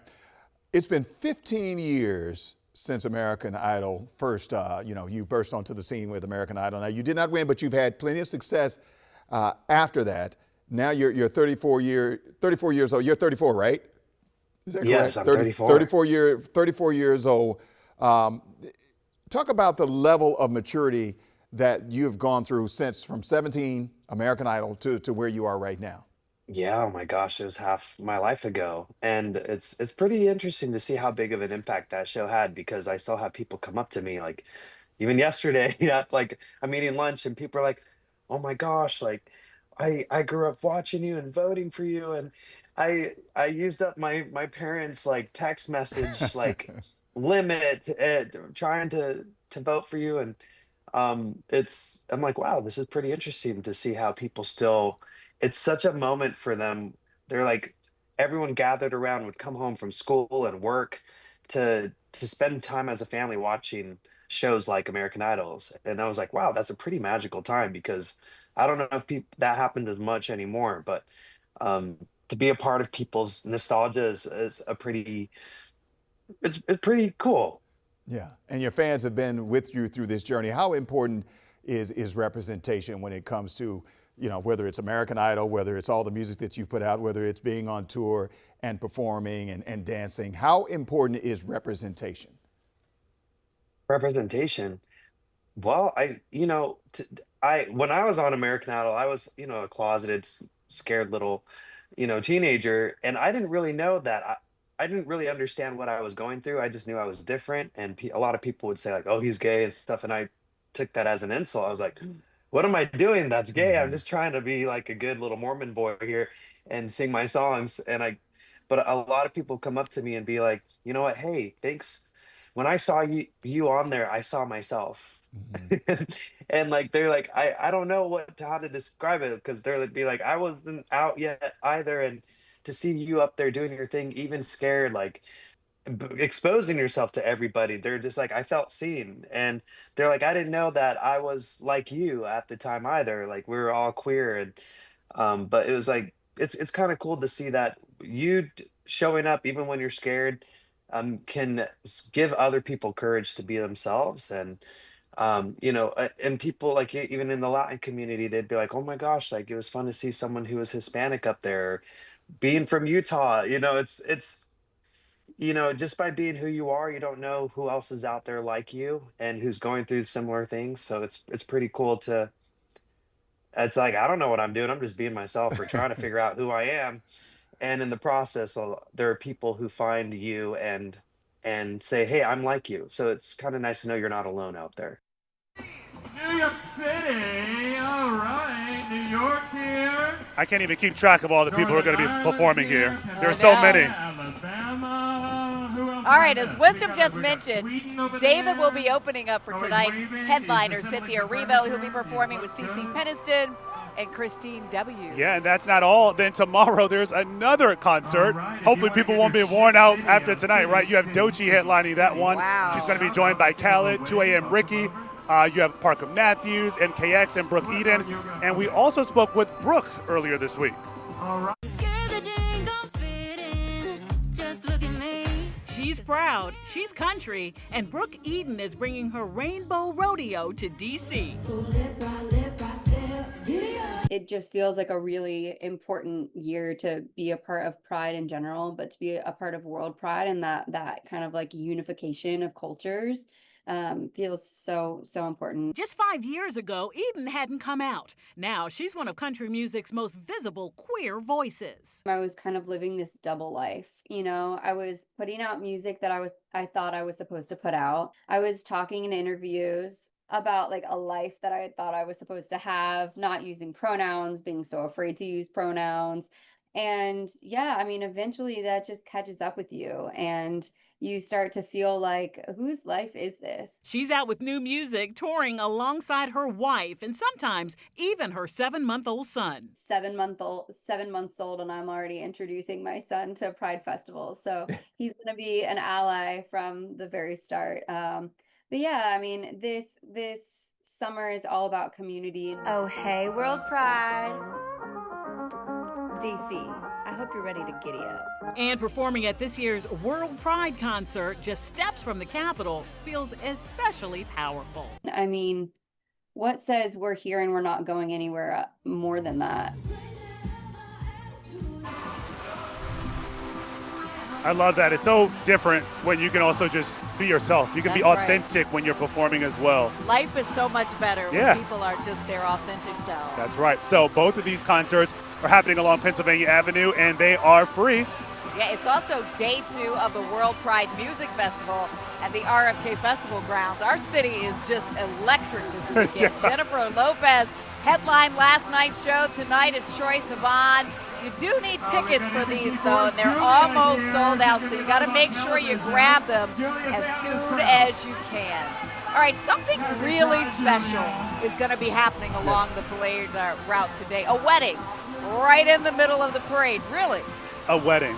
You know how some people are like, do I want a small wedding? Do I want a big wedding? You just invited, I don't know, thousands of your people. Closest friends. Yeah, so everybody's going to be watching this and we're all going to get to see it. Our Jacqueline Quinn, she is in Arlington, Virginia with this unforgettable love story. We're getting a sneak peek at the little gay chapel float that's going to be in the WorldPride Parade. It's going to be all decked in white, have a lot of flowers and this shimmery material here. And it's on this float that Freddie and Johnny are not only going to be in the parade, but say, I do. Amid the noise of preparation, a unique float is coming to life. A shimmering little chapel ready to roll down the Pride Parade. The idea came from Kat Dean, director of the Equality Chamber of Commerce. It's not gonna rain. Who approached Freddie Lutz with a special proposal. There's a lot of talk about what's happening with gay marriage right now, and what better way to support some incredible business owners like Freddie and Johnny in the community by having them literally get married in the middle of the parade. Lutz is the owner of Freddie's Beach Bar in Arlington. It's been open for 24 years, and he's been with his partner, Johnny Cervantes, for 28 years. Actually, I'm not nervous at all. I don't think we had time to get nervous. Lutz had thought about a wedding with Johnny. We wanted to make sure we liked each other. He jokes, but same-sex marriage has only been legal across the U.S. since 2015, and some question if that could change. Well, I said to him a month or two ago, you know, we should go to the courthouse and get married while we still can. This Saturday, the float will carry more than just the newlywed couple. It'll carry a strong statement. We're not afraid to stand up and stand for what we believe in, which is love. So it's under these arches that the two will say, I do. And Freddie says if it rains, they'll have some festive umbrellas. And besides, it might actually be good luck if it does rain on your wedding day. In Arlington, I'm Jacqueline Quinn, WUSA 9. All right, the parade is fully underway. You can see a big shot of that 1,000-foot rainbow parade leading the way as we kick off this parade of personhood and pride. Yeah, it is finally getting started. And, you know, we talk about the significance of this flag, which you're looking at right there. We have to go back to Gilbert Baker back in the 1970s. We know Harvey Milk in San Francisco wanted some symbol to represent the LGBTQ plus community. He chose that rainbow. And now, right behind us, We've got the Outriders Women's Motorcycle Club. They are so electric and exciting. There are lots of them out here. They Wait, are right behind we're getting word that us. there's a proposal. If you can take a shot behind us, you can see. Yeah, there they are. Oh, there's right the ring. behind us. Okay. Okay, so they stopped here. Wow. In Thomas Circle. Wait, was that a proposal? That's a proposal, Wait yeah. a minute. Right. I don't know if our camera can There's get that or if you can see it behind us. right now. And apparently, she said yes, or they said yes. Yes. Which is Yes. fantastic. So you're talking about there with the, we had the Beatnik Riders Club a minute ago. Yeah. This is also another motorcycle club for folks who just love to ride. We told you about the proposal or the marriage that was going to be happening soon. And just now you just witnessed a proposal there happening. So this weekend is all about love. And we mean it's it. all about love. And after the Outriders Women Motorcycle Club goes by us here, Thomas Circle, coming in right behind them is another set of motorcycles. These are the Spartan Motorcycle Club, and they too will be coming through here on motorcycles. There are people who are walking, there are people who are participating in vehicles, but this group, as you can hear them roaring their engine, That is smart. excited to come through. And Yeah. pulling up right behind them. Just listen to them go. So we're right stationed at Thomas Circle. We know the parade starts at 14th and T, which is in Logan Circle. So what you're seeing right there on your screen is sort of a different part of the parade route as well. That's right. Compared to where we are. That's right. This is sort of an interesting intersection here. There's lots of activity, there's lots of music, there's lots of noise, and we are perfecting the art of reading each other's lips because we literally cannot hear a thing either of us is saying. So You can make out some of it. What are you saying again? We liken it so you can be immersed in this experience with us. Imagine if you're out at a restaurant, a bar, or a concert, and you're trying to talk with your best friend, and you're like, what? what he just said. Exactly. But it is such a great time, and we can feel the energy. Absolutely. You can feel the love. Like, a lot of people are just happy. Yep. And so where we're sitting, obviously the parade is behind us, but just off to the side of us is the National City Christian Church, which is flanked with beautiful balloons and love signs, all in rainbows. People over there with umbrellas, everybody, they've got the best seat, I would say, in the parade house. Oh, absolutely. See it all come by. We were saying before, during these parades, you have to find the right spot. You know, you're either just going to stand and watch along the sidelines, or you're going to find a good restaurant in the city. A lot of folks are hosting parties along the route as well. Look at all these people lining the streets in this World Pride weekend to participate in this parade. It's extraordinary, really. Yeah. So I'm going to be interested in seeing, and I can't wait to see that 1,000-foot pride flag make its way down here past us in Thomas Circle, because that really is what they're trying to show this weekend. Visibility is so important. The pride flag is so important. And you have folks walking it down 14th Street here in the district, waving it proudly. And I do want to mention, because we talk about the pride flag a lot, we know that it has 6 colors. Okay. You have red for life, orange for healing, yellow for sunlight, you have green for nature, indigo for harmony, and violet for spirit. So there's so many meanings behind this flag that you're seeing, aside from its vibrancy and the rainbow. The whole movement around gay rights has been so intentional. There isn't anything that's been done in this movement that has just been by chance. It's not just optics. It's about opportunity. Yeah. It's about the opportunity to change hearts and minds and move people to think about seeing all of us in the same way. Not us versus them, but all of us. All right, we want to go to our Matthew Torres now. He is at the start of the parade route. And Matthew, we take it it's picked up significantly since we saw you a couple of hours ago. Oh yeah, in fact the Gay Men's Chorus float just stopped by. They are all the way down there now. You can tell they're no doubt having such a good time here. We're here on the side of the parade route on 14th Street and T Street right now, where we've seen some floats making their way down here. I want to show you just how many people we have crowded now to the side of 14th Street here. So many people, different families, all people of all kinds. Can we get a little cheer here, guys? There you go, there you go. Let's talk to these guys here. Where are you guys from? I'm from Milwaukee. Milwaukee. Okay, so what brought you out here? It's a lot hotter here, right? Yes, way hotter, way hotter. So far, what do you think? You've been to Pride in DC before? Is this your first one? This is my third one. Third one so far. World Pride, how's that going for you? Wonderful. Yeah, and beautiful. So far, I know there's only been some floats coming here. Is there anything you're looking forward to? Is there what is it about the energy here that makes you want to come back? Everybody's just free and open, and they do what they want to do. They do what they want to do, and she's got the glasses on. What else do we have here? We got the flag. Okay, who's with you? Who's with you? These two. They're like, no, we can't leave you guys out. What does it mean to be here, guys? It means everything to be here. I can't even sit there and describe it. It means everything to be around like-minded people. Yeah, with everything going on right now, it's just great to see community come together and support one another and just love each other and celebrate love. I love that. And I know you guys are going to have a good time tonight. We are. She's like, we're not holding back here, right? No, not at all. Thanks, guys. I appreciate it. All the way from Milwaukee. And if you guys remember the last hour, we met some guys from London as well. So right now, there's a bit of a lull here in this parade route. But here we have, I think this sounds amazing. My favorite is when we get to hear the band making their way down here. I'm not sure who they're with just yet. The Go-Go Museum. Oh my gosh, of course. You can obviously hear the music there. Let's get a little bit closer here. This is my favorite part. This is DC right here, guys. Quintessential DC. Go-Go music. I know it's about to get louder as they make their way down here. Oh, look at that. We had the vehicle for Laverne Cox, one of the Grand Marshals, who we saw earlier today during that press conference. But if this is anything that DC can provide and give that boost of energy, it is the Go-Go Museum making their way down here with this awesome bus. And of course, that band right on top with all of the instruments. This is amazing. I love this so much.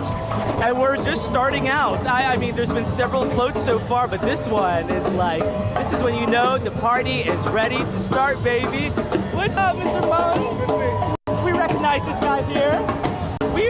What is it like to be here, man? Oh, we here celebrating Pride. You're not just celebrating Pride, you're celebrating DC, you're celebrating culture. We celebrate Go-Go.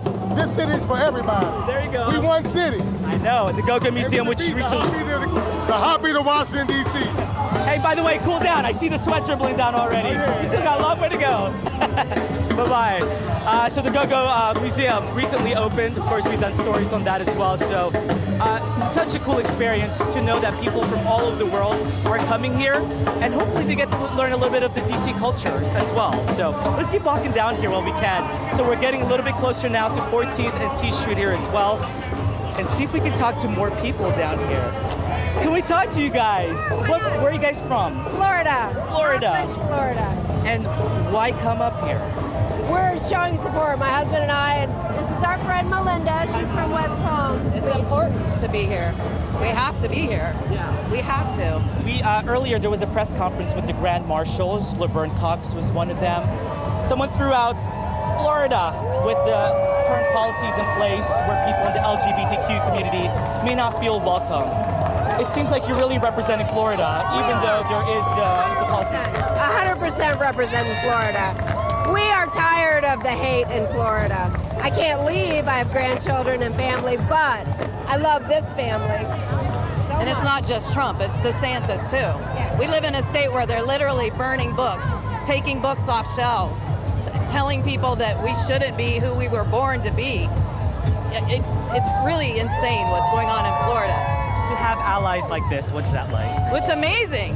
It's amazing. They're like, yes, it's great friends coming to help us out. Woo-hoo! And make sure to get some goodies and candies while you're at it, because you're going to need them, as we have known before.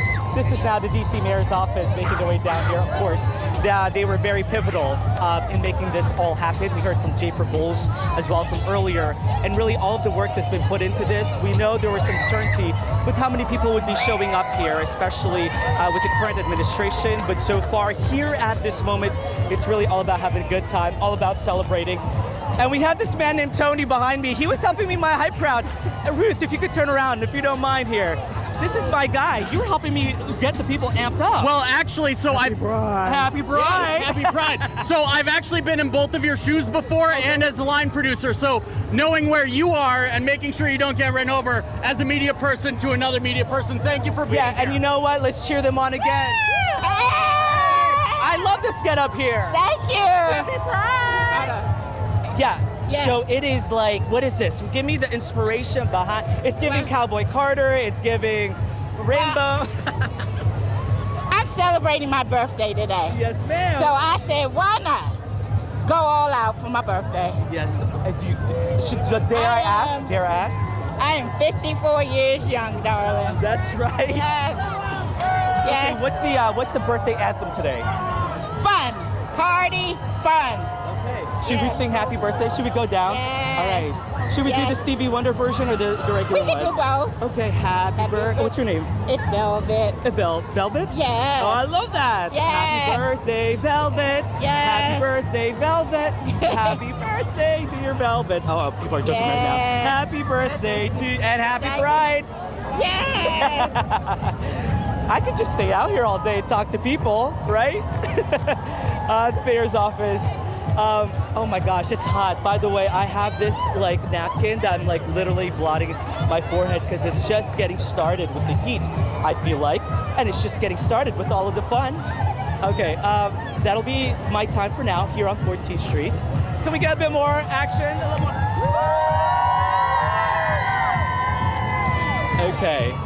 Okay, we'll send things back.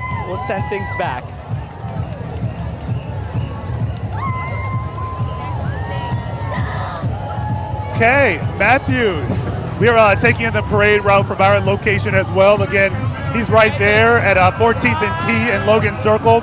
We're in Thomas Circle, so we're seeing these different portions of the parade. Matthew's at the very beginning. We're sort of at the halfway mark as they make their way down to Pennsylvania Avenue. Yeah, and if you look over our shoulders, there's another group coming behind us. It's hard to tell who they are, but they are certainly exuberant and excited to be here just like everybody else. The crowds are really growing in this area. Yeah. Every time we sort of look to the left or the right, we see more extraordinary happy faces here surrounding us. All you have to do is say Happy Pride and This everyone is our just joy erupts. center here. Yeah. Really. Yeah. Yeah, so, I think what I love about this moment, too, we talk about 50 years of pride in D.C., this sort of celebration.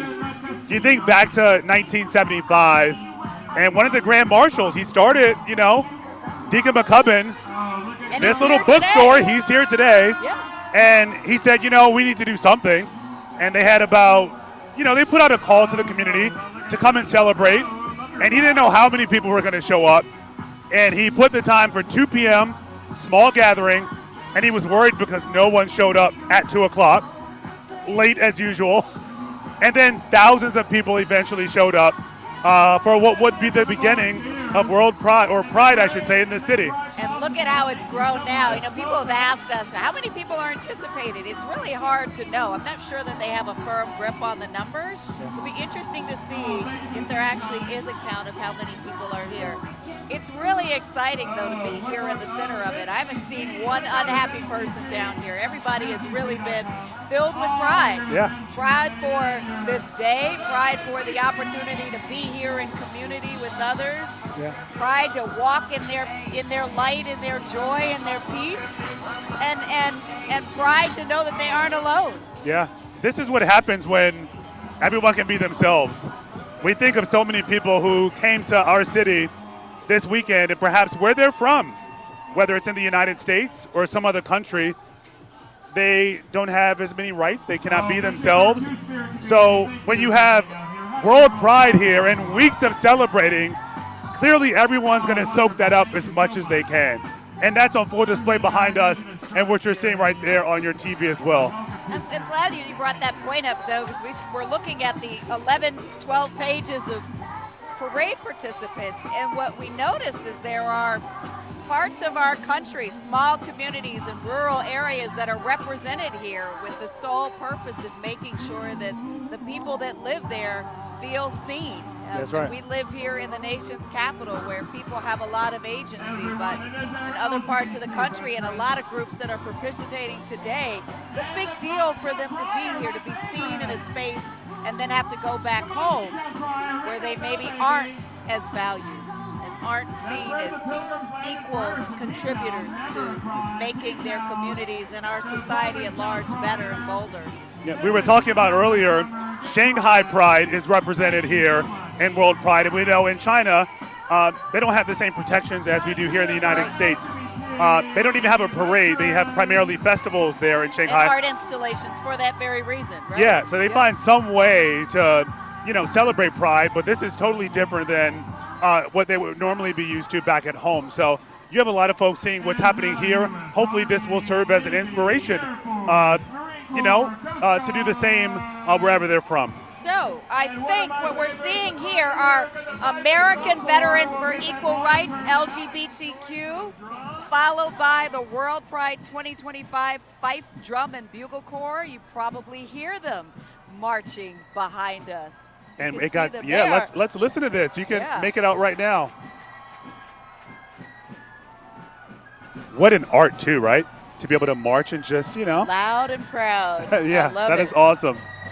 So again, they're making their way by us here at 14th Street. And a perfect day for this, though. I mean, the sky's cleared up almost as if we're moving all the bad energy out and clear the way for the good energy to come through the city. I talked to a lot of people in our community this morning, and it was overcast. And they were saying, I don't know if I'll make it to the parade because, you get a little rain in the mix. You got the outfits, you're trying to be cute. But I said, it's going to clear up. And it certainly has. We had a good mix of sun, a good mix of clouds, nice little respite. But it is certainly a beautiful day as it turns out for a parade. Walking behind us now in the screen, these are the modern military minority vets and Sparta. They are a robust group, lots of energy, and lots of excitement as we see them walk by here at Thomas Circle. And this is so good to see. I think when you look at not only the folks who are marching, but everyone has a message here today. So that's why they want to be part of this parade. They're hoping that the world sees what they have to say. It's interesting we see these banners. This is about the fabric of freedom, and it's interesting that, so many of these sponsors have allowed their names to be used at a time when we've seen entities pulling out of Pride celebrations across the nation. And so I think it was really important for those that have supported Loud and Proud to be seen. This is the rainbow flag coming up right behind us. There it is. That is the moment that I told you I was really going to be looking forward to. Foundation, which you've been talking about, Zoe. That's right. You want to get some video of that? Yeah, I'm going to get video because this is beyond cool. Yes.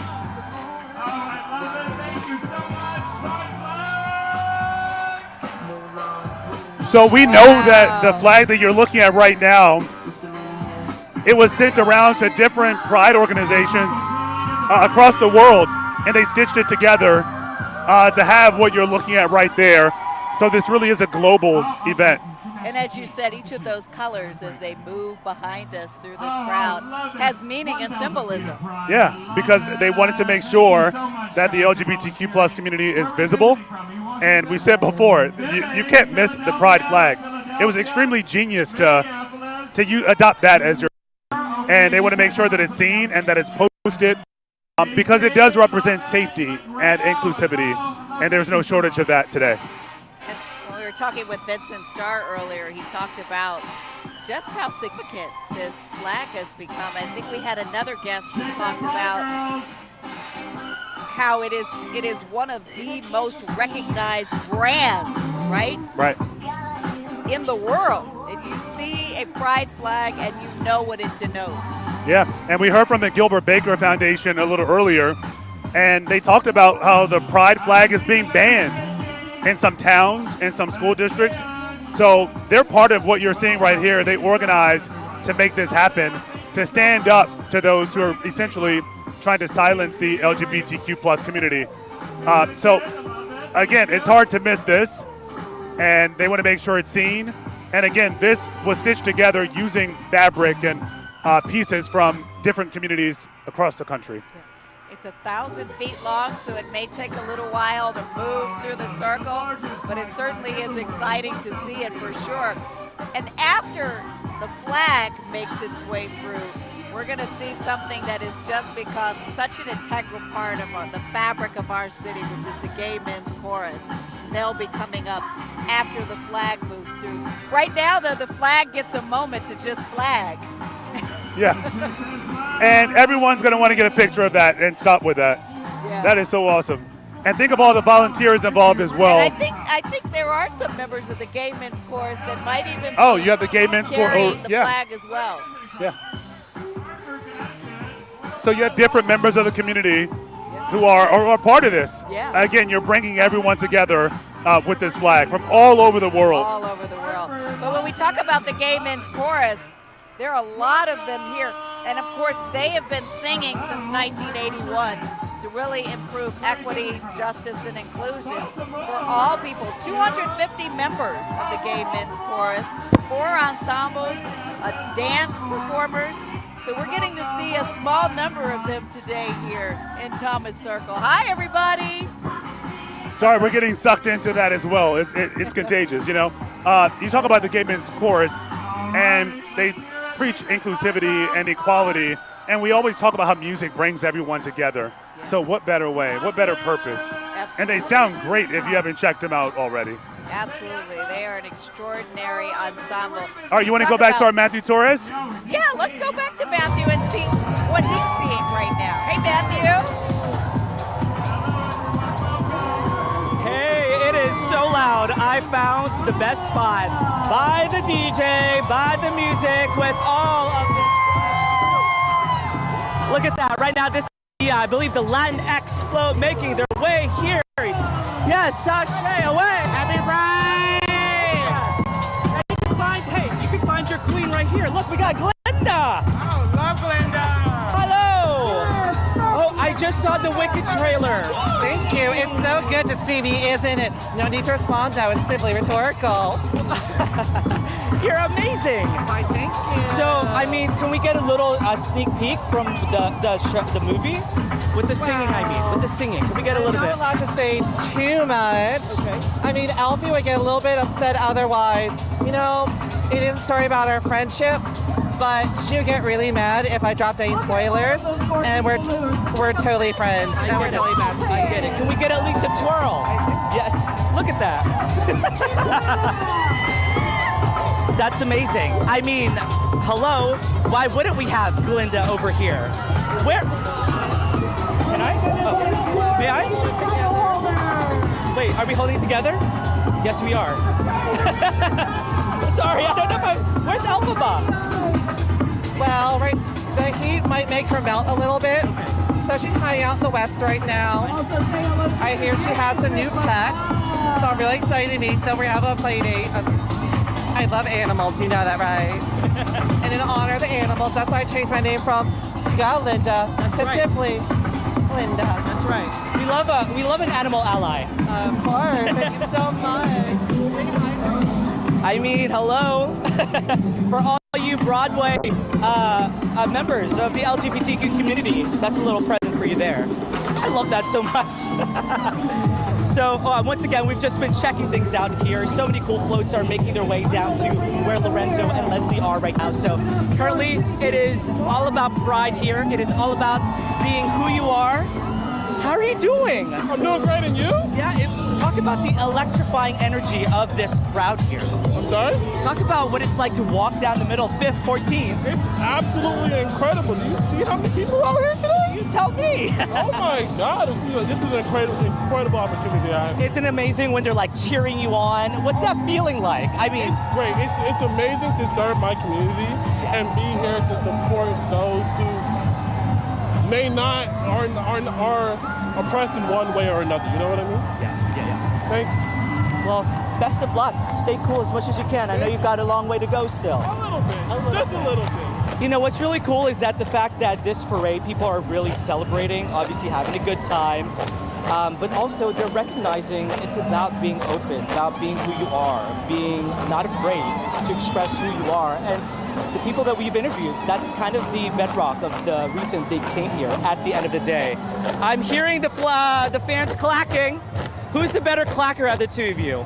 Sorry, what? Who's the better clacker out of the two of you? Oh, I think I am. I don't think so. I think I am. The last we want is a clack off. Dude, we're here from Puerto Rico. Puerto Rico! Yeah, we're having a great time. Is this your first time in DC? Yeah. Yeah. WorldPride. Yeah. Yeah, what'd you guys get in so far? What do you think of DC? Amazing. Oh, we're loving it. Yeah, we're taking over DC. You going to any of the concerts? You going to any of the festival? Oh, we're going to WorldPride. We are WorldPride. No, but the music festival. Yeah. No, I get it. One more time, can we get the who's the better clacker? You decide. No, that. Are you going to be mad if I said it was him? Oh, no. No. Because after all, it's about love, right? Yeah, There's no hate. There you go. Look at that, Puerto Rico. Earlier, we talked to some people from Milwaukee, and they're handing out some of these kind of memorabilia and flags. Here you go. Who do we have next? Oh, JP Morgan Chase saying we stand proud. Guys, I'm telling you, it is a good time. For those who are like watching this, you can like watch on your phone and then make your way over here. It is such a good time. And the guys I was speaking to earlier, the energy is so just palpable. When you walk down here, everyone cheering you on, it's the best feeling. And let me tell you, right now, I have the best job. Leslie and Zoe, back to you.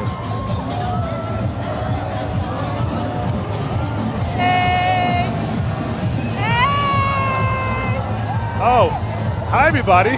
Hello. We were telling you about the Gay Men's Chorus a little earlier, and they're going right by behind us. right now. Yeah. Yeah. I was hoping they'd give us a little, tune or something. I know. They're like, we need a day off for Pride, huh? This is a smaller That part float of is their rocking. ensemble, but they are always incredible, whether they're on a stage or in a parade.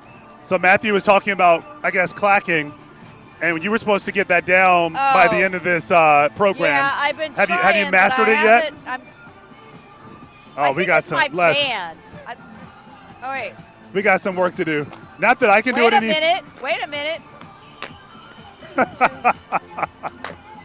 I think it's my band. I'm gonna have to play with that one. Yeah, so it's a little hot here in the district. But I am proud of my Trans Lives Matter fans, so I'm not gonna knock it. Again, with everything, we're sending a message, right? That's Everyone has, whether it's the clothing they're wearing, the signs they're holding, they're getting the message across that while we are celebrating LGBTQ+ and accomplishments over the last couple of years here in the district for WorldPride, a lot of folks are also focused on the future and what's to come and some of the work that still needs to be done. And I think what we heard from the ANC Stephen Starr we talked to is that while those who have picked up the banner are grateful for the work that their forebears did, they want people to know they were young people when they did this, and this becomes the responsibility of the generations that have followed to pick up that same baton to push for justice and equality, because the fight isn't over.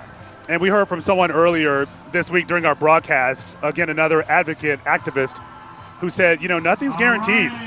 Just because you have it now doesn't mean, it can be taken away. So they're encouraging people who are here for WorldPride to act, to do something, to support your community, get involved, let everyone know, what's important to you. Again, fight for those rights. So that's important. Yeah. This is a crucial intersection here, because you have people not just from our country but from all over the world who come here to make a declarative statement that they matter and that their lives matter and that they're here to stay and here to contribute and here to make the world better for everybody, not just people who are in the LGBTQ+ community, because they see themselves as part of the human family. Here we go. Do you guys hear that behind us? Is that the Go-Go bus? The brand new Go-Go Museum that opened in Anacostia. Yeah. We're gonna, if you guys can take a quick shot of that. There they go. The sound of DC. Go-Go Hayride. Talk about elevating Go-Go and DC's official music on this world stage.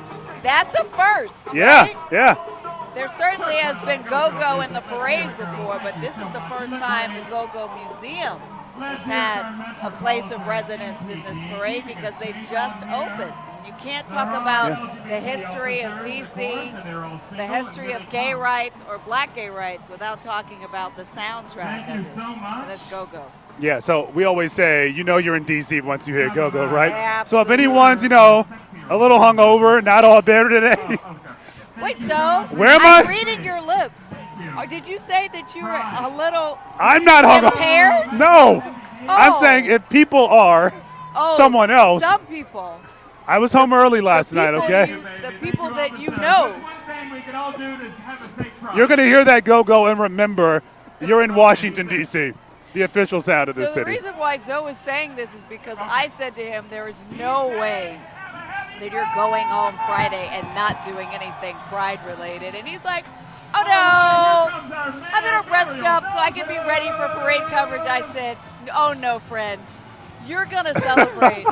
And then you're going to come to the parade. I was out just for a little bit. I should've bet. You got to celebrate World Pride like when an it's here. ice cream cone or something. Oh, yeah, something.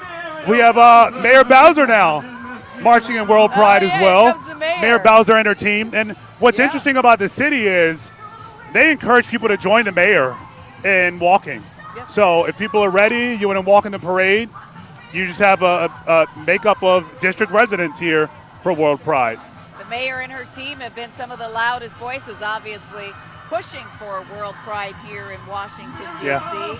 And pushing for people to come and to celebrate. Does she have a song? Is there a song? I thought he was singing Muriel, our little announcer behind us. Let's see what she has to say. They're wearing. What does Pride mean to you? You can see the mayor is here. She's here with her daughter Miranda, who we've seen grow up before our eyes.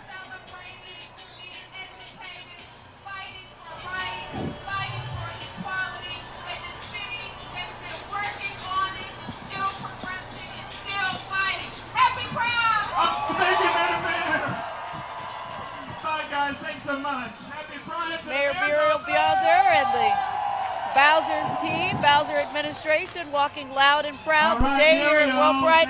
Somebody just threw a ball over here. I wish I could catch it. It's a rainbow ball. Oh, they're throwing out rainbow balls. Thank you for throwing it to us and not at us. Yeah, so you see a lot of folks. What I appreciate about the group and making out some of the faces here with the city, these are a lot of the folks who helped make this event happen. And they've really been instrumental with, working with Capital Pride, working with the World Pride organization to bring World Pride to D.C. We know that D.C. was a runner-up after, a few issues with Taiwan, the original choice for 2025 World Pride. But you got to really applaud D.C. and Capital Pride for stepping in to make this happen. It's not easy to welcome millions of people to your city over the span of several weeks.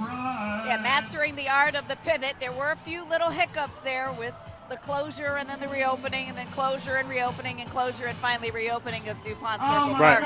Ultimately, they got to a happy place, and I would say probably a better place. Yeah. People came here to celebrate, and that is an essential part of the celebration. And listening to what the mayor said, she said it over time, this is the gayest city in the world. Yes.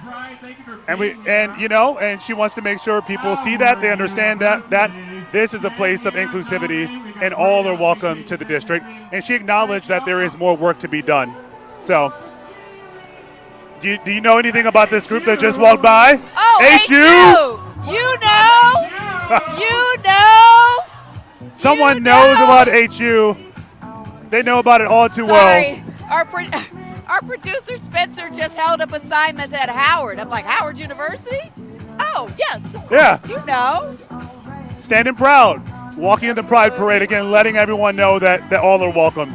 And, you talked about this earlier. It's interesting to see who's taking part in the parade this year, who's standing proud, because there have been threats to some universities, some organizations, especially when it comes to DEI. But you still have folks here today who are saying, this is important to us, and we want to make sure you all know that. Yeah, I think it brings new meaning to the words loud and proud. People won't be silent. Yeah. That they won't be invisible, and that they will continue to fight for the rights that are theirs. Yeah. So this is, again, you got a lot of folks lining the parade route. You can see there from our live shot. They're starting at 14th and T, which is Logan Circle, making their way down 14th Street. Here at Thomas Circle, and then to Pennsylvania Avenue, where I understand there's a big old party. There's a big old party, and there's a big old concert with, I don't know, people like Cynthia Erivo. I don't know. I mean, the city really showed out with WorldPride. Yeah. Building up to the crescendo, which of course is the parade and the concert and the end of it.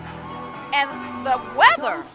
Can we talk about how we were really concerned about whether the weather was going to hold up, and it's just been extraordinary.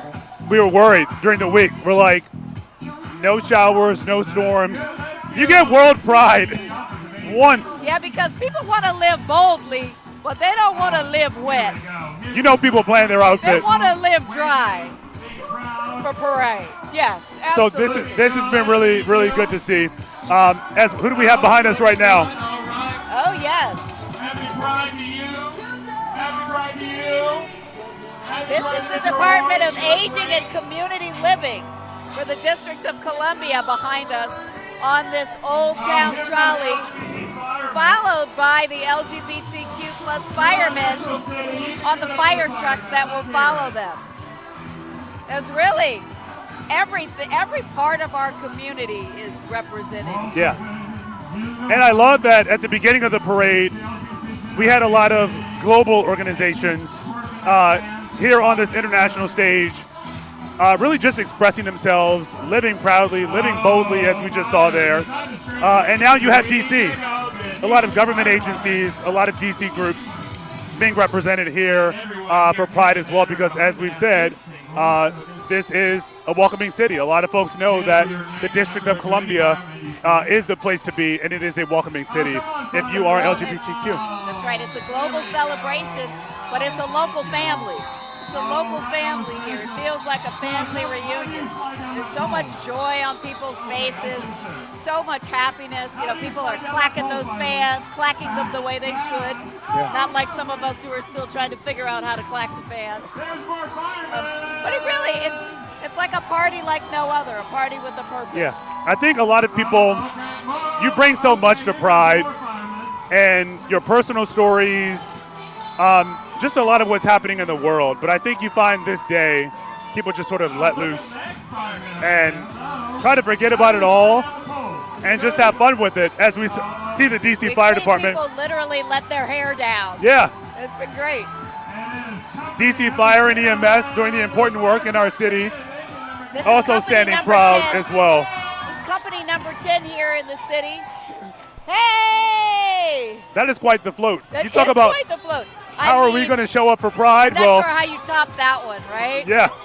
The dual purpose float. We can float and we can save your life at the same time. Yeah. They can float and save your life at the same time. That's right. Pretty good. So, yeah. Thankfully, no emergencies right now. Coming up is this VW truck I've been saying. This is what you need in your life. This is your future. Why do I need this lime Because it's really cool. VW? I can totally see you driving it and filling it up. Oh, this is Laverne Cox these are behind. our Grand Marshals. Yeah. Again, an actress and transgender rights advocate. You may recognize Laverne from Orange is the New Black. And in 2014. That's Deacon. And then coming up behind the Deacon is Laverne Cox. That's right. Putting on quite a show. In 2014, she became the first openly trans person nominated for an Acting Emmy Award. So Laverne Cox is here with us right now. This is the point where we have a lot of our Grand Marshals. Looking good, all. Thank you. Laverne taking in the show there for a minute. There's Laverne Cox. Let's hear what Laverne has to say.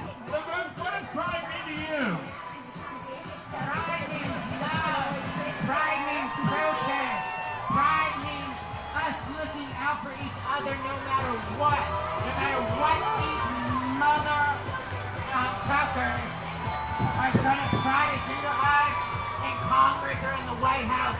We've been here before. We know how to be there for each other, and we're going to do that.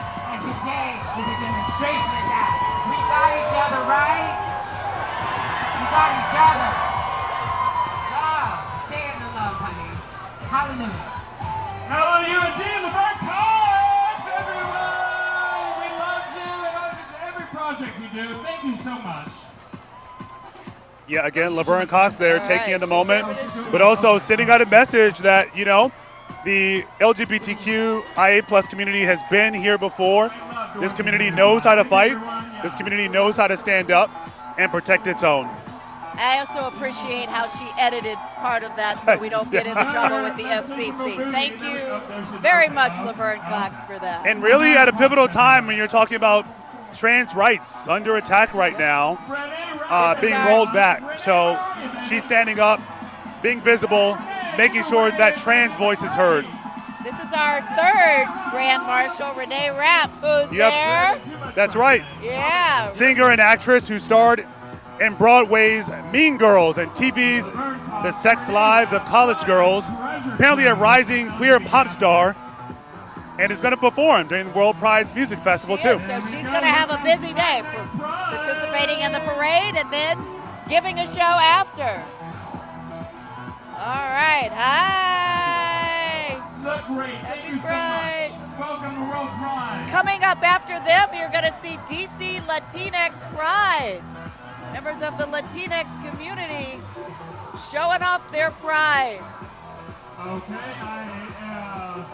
by law, I have to read it. And tyranny, deport Trump. Oh, I love it. Thank you guys so much for coming. Again, you're talking about a community, Latina pride, being represented here in the district, and this is a really tough time for a lot of members of their community.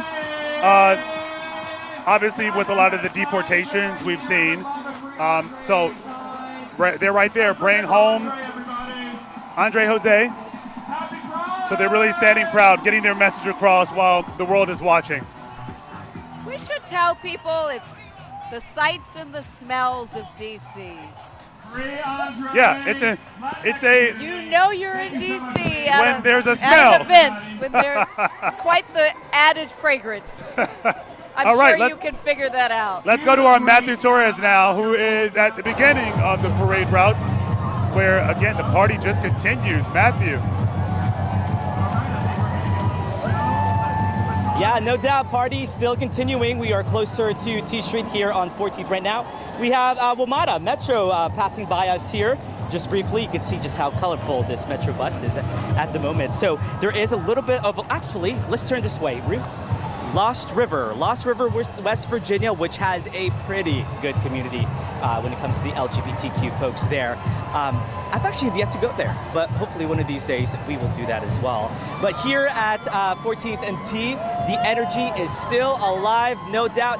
Hello, West Virginia. So we are representing WV here. That's right, Lost River. I know, you guys are pretty well known, right, within the community? I think so. Within DC and the Baltimore area, people know who we are. Yeah, okay, so why should people go to Lost River? Well, there's a great community out there. The guest house is a well-known spot to come and hang out in the summer. It's got a great pool area. And honestly, it's just a great group of people, very inclusive, and I love being there. All right, after party should be in Lost River, right? Yes, actually there's a Lost River Pride at the end of the month, so everyone should come. Love that, perfect timing. Thank you so much, I appreciate it. Look at that. They got their own flag too, waving it strongly and proudly. Let's talk to these guys over. Oh, hold on. Let's talk to these guys over here. Oh, you're giving me that look. Oh, I knew the camera was coming here. Yes. Where are you guys from? Tell us how you having a good time? Georgia. Yeah, we're having a really good time. I love Georgia. Where in Georgia? Columbus, Georgia. Hey, okay. And you've been to DC before? Yeah, I've been here a few times. Tell us why this is so important to be here in WorldPride. Why was it so important for you to be here for WorldPride? I mean, just to really have fun with my friends, really, just really live life, really. Honestly, it was a good time. So we spoke to some people earlier from Puerto Rico about clacking their fans. Are these your friends here too or no? I was going to say, who can clack their fan the loudest? What'd you say? Oh, shit, I don't know. Oh, he says, I don't know. I think Leslie's got it on point back where she was. Thank you so much. Have a good time. Can we talk to you guys as well? Where are you guys from? Are you having a good time? We are from Washington, D.C. Yeah, we just live a few blocks away. Talk about perfect experience. You could just literally make your way down here. We did, and we do every year. It's a lot of fun. So far, what do you think about the floats? Say what? What do you think about the floats so far? They've been great. Yeah. I'll take more. She wants more. Yeah, you're right. I want more music too. Yeah, you're right. I want more floats. So to be able to walk down 14th Street, it's pretty cool. Hold on. I gotta go across. This guy, he's been wanting our. This was the side we should have been. How are you doing? All right, thank you. I noticed you've been really grabbing all the goodies that flying your way. Yeah, we're trying to get as much as we can. Yeah. Look we already broke this one. We need a new one. How's your experience so far? It's my first time being here for the three of us, and we enjoy it. We love it. It's very nice to be with all of you together and then enjoy this parade. First time in DC or just Pride, World Pride? The Pride. Oh, really? Yeah, we like the DC too. We have enjoyed the great time that we have here. The culture, the architectural, and all the history. So to clarify, this is your first Pride? The first Pride. Wow. Yeah. So what is it like? I mean, being able to be out and proud, being able to have fun, being who you are, what are you taking away from this moment? Well, compared to other years, this is amazing. Yeah. We need to get more together and vote and get the solidarity that we can have. And where are you guys from? I'm from Guatemala. Guatemala? Argentina. Argentina? Los Angeles. We're just making a little triangle over here. Well, welcome, guys. Enjoy the rest of DC. Can we get one more cheer from all of you guys?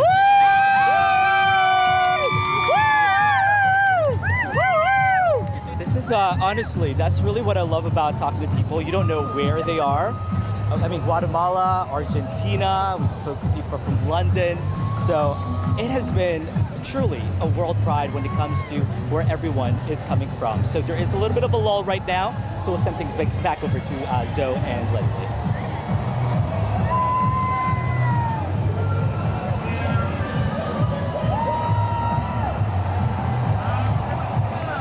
Oh, that's fine. We're on. That's right. Thank you, Matthew. Thank you. You're having a little snack. You do your snack, and we're going to take a quick break for a few words from our sponsors. We'll be right back. WUSA 9's coverage of World Pride is sponsored by DC Health. DC Health is committed to a future free of HIV and AIDS. We've made significant strides, with new HIV diagnoses on a downward trend. But our work is not done. To reach our 2030 goal of reducing new HIV diagnoses to fewer than 21 each year, we must continue to raise awareness about sexual health, educate our communities on prevention tools, challenge stigma, and confront inequality head-on. Learn more and access free resources at sexualbeing.org. I'm Leslie Foster, and I want to invite you to join me for a new streaming experience called The First. I've always been drawn to trailblazers, the people, places, and moments that change everything. Those who chase their passions, forge new paths, and open doors for others to follow. They may be the first, but they're determined not to be the last. And our very first episode features Supreme Court Justice Ketanji Brown Jackson. She opens up about life beyond the bench and what it really means to carry the weight of history. I want to make sure that other people who might think that they don't have a chance to do something like this look at my life and experience and do the work and go for it. Join me for The First, streaming now only on WUSA 9 Plus. Download the app on your TV and watch for free. The WUSA 9 Plus app. Watch us live and continue with us on WUSA 9 Plus. And get extended coverage of weather and breaking news. The WUSA 9 Plus app. Get Up DC keeps you prepared for whatever the day brings. Working overnight to get you the latest breaking news. Well, this really all comes down to a major staffing shortage. Stay ahead of the storm with weather impact alert days. Any plans that you may have will be getting wet into the evening. Start with a team you trust. Get up, DC. Good morning to you. We appreciate you joining us as always. On Get Up DC, weekdays starting at 4:30 a.m. and streaming on WUSA 9+. We are keenly aware that people have a whole lot of options to choose from every day. I count it as a privilege when people say, I want to hear it from you all, right? I want to spend time with you all because of the way that you're connecting with me. The thing that is interesting about local news is there's no real separation for us between us and community because we live here. This is home. Right. We have to answer to you, and you will let us know how you feel about it. Appreciate your moment of wisdom. The biggest names, the realest convos. No fluff, all facts. My man. This is A Moment of Wisdom, where influence meets impact. Now streaming on WUSA 9+.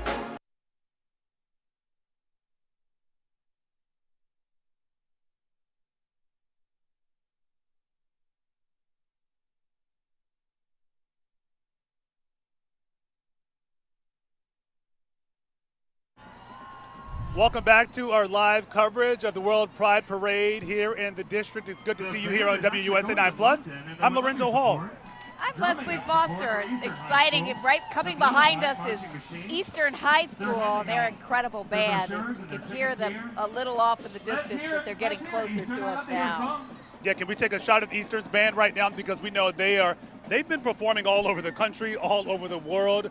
This is a phenomenal band, and it's so good to see them here today as well, representing the district, representing their high school, Eastern High. We usually see them all dressed up in their regalia, but they scaled down a little bit to do the heat, but they are an incredible band. Go Eastern! Yeah, I love their shirts right there as well. If you take a closer look at them, talking about inclusivity. Let's see what set they're going to perform for us right now.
Way to go. I got to give a shout out to the tuba player as well.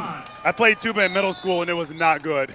Well, so they are awesome. You found your passion and they found their passion and they are excellent.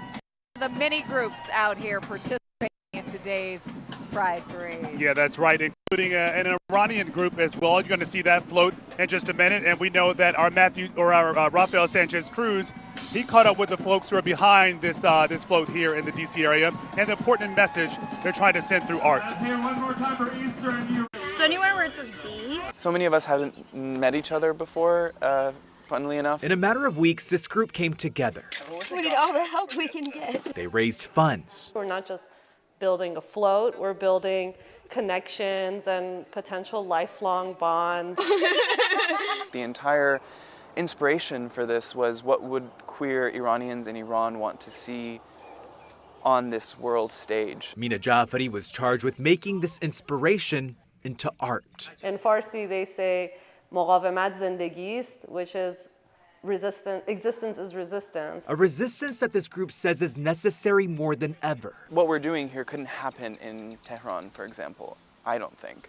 So to have the stage, to have the the opportunity to create this visibility. My focus was creating someone who is gender nonconforming. In the language that we speak in Persian, we don't use pronouns, so there is a beauty and magic to seeing another person's humanity that transcends something as simple as gender. And also speaks to the transgender community who have come under attack here in the US, but also, you know, to reference the people who are fighting to live just a regular life in Iran as well. Other Iranian artists have shared their art to be included in the parade. That's cute, I like that. A message that's already resonating. People have been DMing me, people that I just would have never thought. Mina Rahimi says they've started a conversation. They're sharing their stories about their struggles and coming out. A conversation that Rahimi says can be difficult in the Iranian community. I think even seeing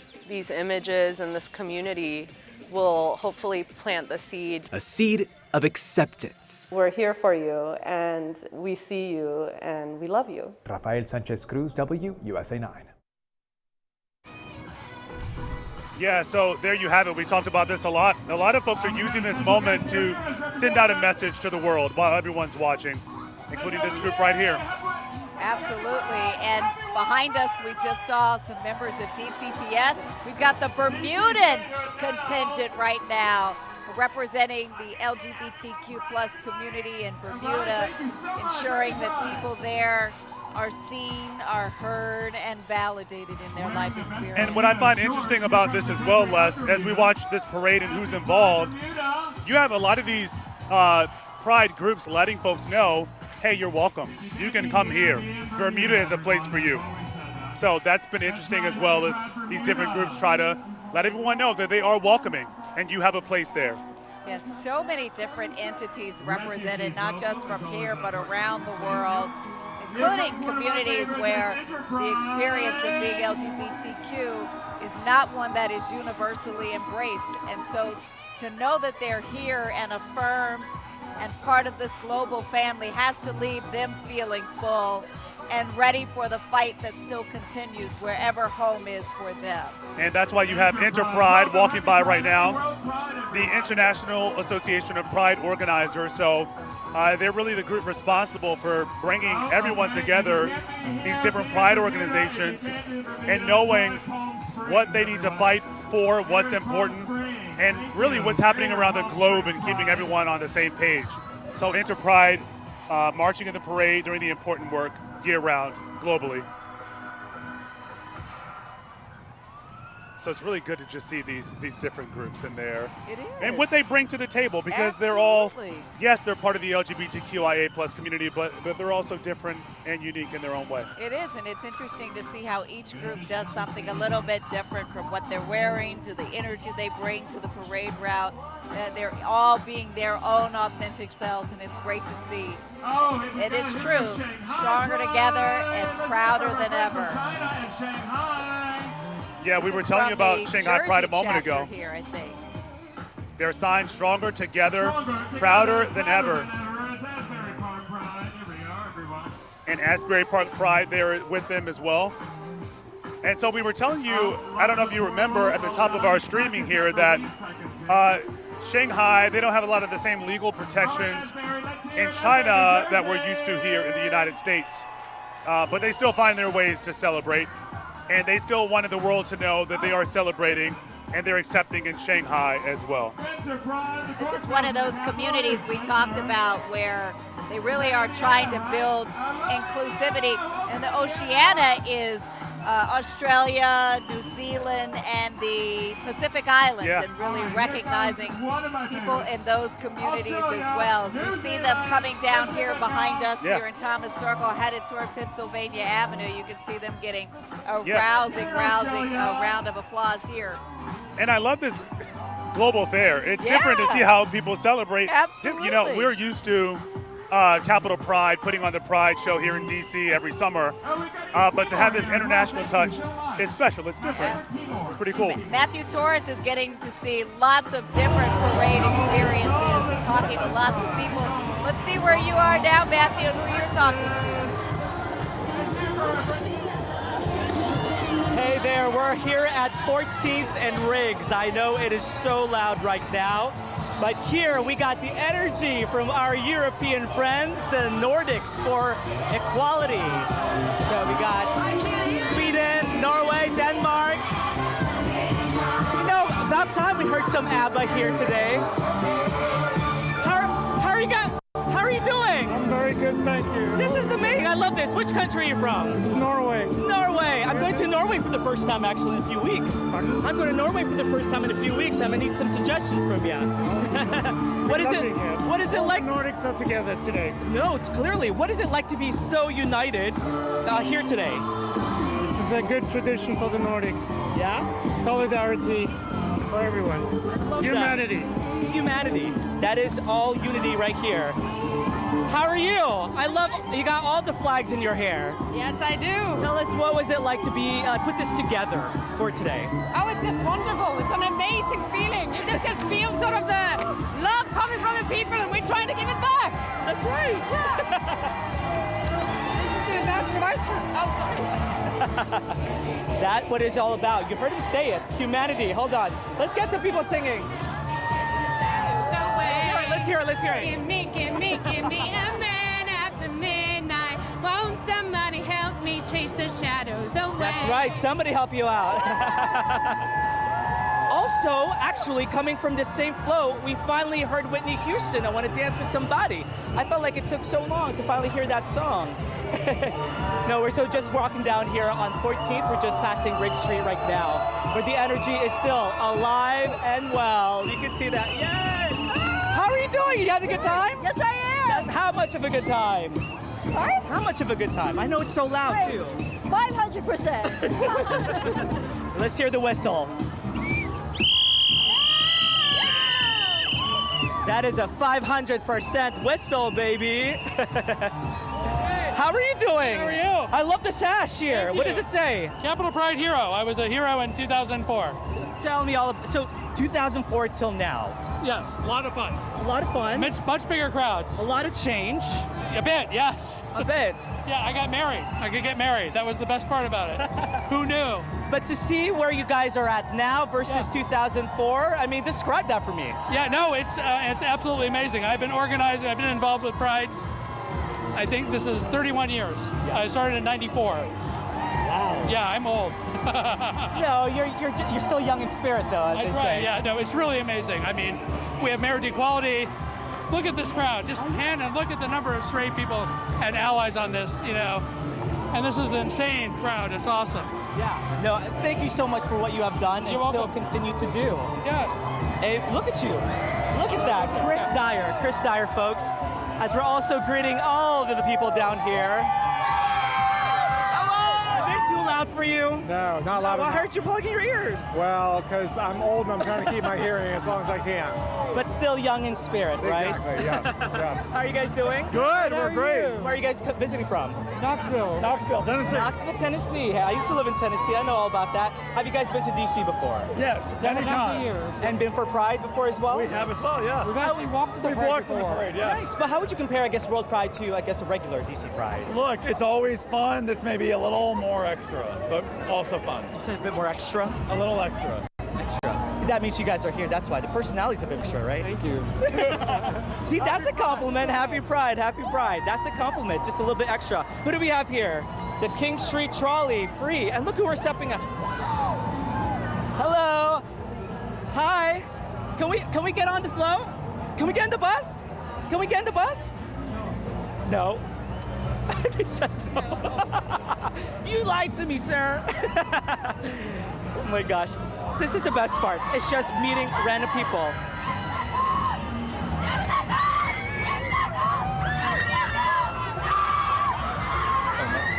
I'm not gonna lie. Wait, who is that? Let's go, lesbian! Oh. I thought they were cheering for that man as if it's so bad you. Happy Pride! Happy Pride! Happy Pride! Yeah! Let's go! I don't know where you guys are standing, but I'm having a party, Leslie and Zoe. I love how the parade goers just stay ready. They stay ready for Matthew. They're like, we know he's coming over to talk to us. Who finds somebody from Norway when you're getting ready to go visit, and all these other people with all these through lines?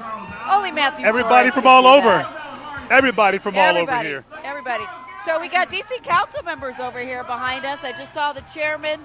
Yeah, we had a couple of them walking by. Charles Allen is a moment behind ago. Who is us. this? That's Charles Allen there. Brianna Doe came through a short time ago. Instrumental in making all this, huh? I said lots of folks out. Yeah, a lot of folks out. Now we have DMV libraries. The freedom to read. Sending that message. Who knew we'd be talking about that? I know, right? That everyone should have access to books. Who knew we'd be talking about education? Yeah. And an assault on the Department of Education at this point either. Hey, look, Brooke Pinto's here too. Looks like all the council members have come out, and then behind Brooke, you got Zachary Parker's team behind them. So DC Council fully supporting the WorldPride festivities here. Yeah, so it looks like the council is still going through as well. You have Brooke Pinto. Let's see what she has to say.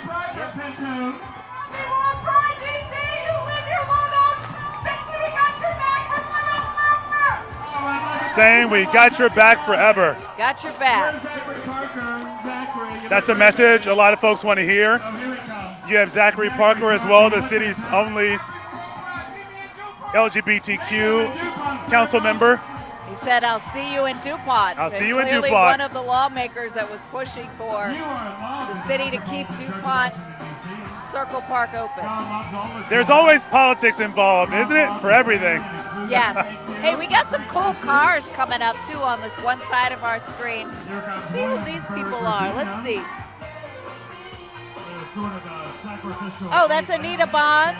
Again, we've been talking about how DC council members really have been coming out in full force supporting this effort. I feel like they're competing in a certain way. Who's going to have the best representation at WorldPride, you know? I would have to say Anita Bonds has the best transportation. Good job, happy Pride. Anita Bonds, another one. She says, I'm not walking. I'll be in the passenger seat of this Jeep. Being her authentic self. Yeah. And Metro is here. And you know what? Also saying proud to offer the world, and also inclusion on the front of, there are some people who may have disabilities who may not be able to walk. They're saying you all have a place too at Pride. And Metro and WMATA, they made it a point every Pride to wrap their trains and their buses in these rainbows to let folks know. As soon as they arrive, they're getting around the city. Welcome to DC. Welcome to WorldPride. Welcome to DC. And WMATA waited until after WorldPride and Pride is over to make these new changes that are going to happen to the bus system and some of these routes. So I think it was the right call to wait, especially because, and Metro, of course, is open until 2 a.m. tonight, so you can get your party on and still get home. That changes Sunday night, though. They're only open until midnight. It's good for folks to know this. Yeah, so if you're going to any of the celebrations, if you're coming down to the big festival at the end of the parade route a little later on, watching us right now, Metro is definitely going to be your best bet. So take a train, take a bus to get on down here and join us. Thank you, Nikki. Happy Pride. There it is. All right, so obviously we know we got thousands of visitors here from across the world to be here today, and that includes people who may be stopping at a cafe, right? That's right. It's up there on Capitol Hill, and here is more on that for you. Regardless of the weather outside, it's always sunshine and rainbows inside. Oh, hot or ice? Where As You Are bar owners want you to enter like the name says. As you are. When I'm at work, I take out my nose ring, or I speak different, or I dress different, or carry myself differently. And we wanted to have a space that you could literally just bring all of that, all of those pieces of yourself. Co-owners Joe McDaniel and Coach Pike found their missing piece while working at a queer bar. We were best friends for a while. I think we got the courage to decide to both try out a relationship and try to do it our own. Yeah. And then we opened March 22 and got married in June 22. Emerging with a mission to decenter alcohol and recenter community. We just saw that a lot of our community was sort of being missed by the spaces we had available, and we just decided we wanted to put something together that's a little more choose your own adventure. Cafe downstairs and dance floor upstairs. So this is where the magic happens. Creative director Gigi Balderas first found the magic as a patron. And I started coming to the dance parties, and I felt this overwhelming sense of safety and belonging. That's exactly the feeling Gigi wants WorldPride visitors to feel in D.C. I understand kind of the hesitancy with the administration and the environment, but overall, in our day-to-day lives, we're not afraid, and we don't want to be afraid. Of course, things are scary, but queer joy is resistance, and all we can do is keep loving each other, keep being kind to each other, and keep embracing DC the way it's always been. DC isn't the administration. DC is culture and love and community. The history of gay bars and queer spaces was that we were safer in numbers. Like, let's all come together. That's how we can protect each other, because it truly wasn't safe. And so we're just continuing on that spirit. A spirit of kindness, love, and celebration. At a place that always welcomes you as you are. In Southeast D.C., Jess Arnold, WUSA 9.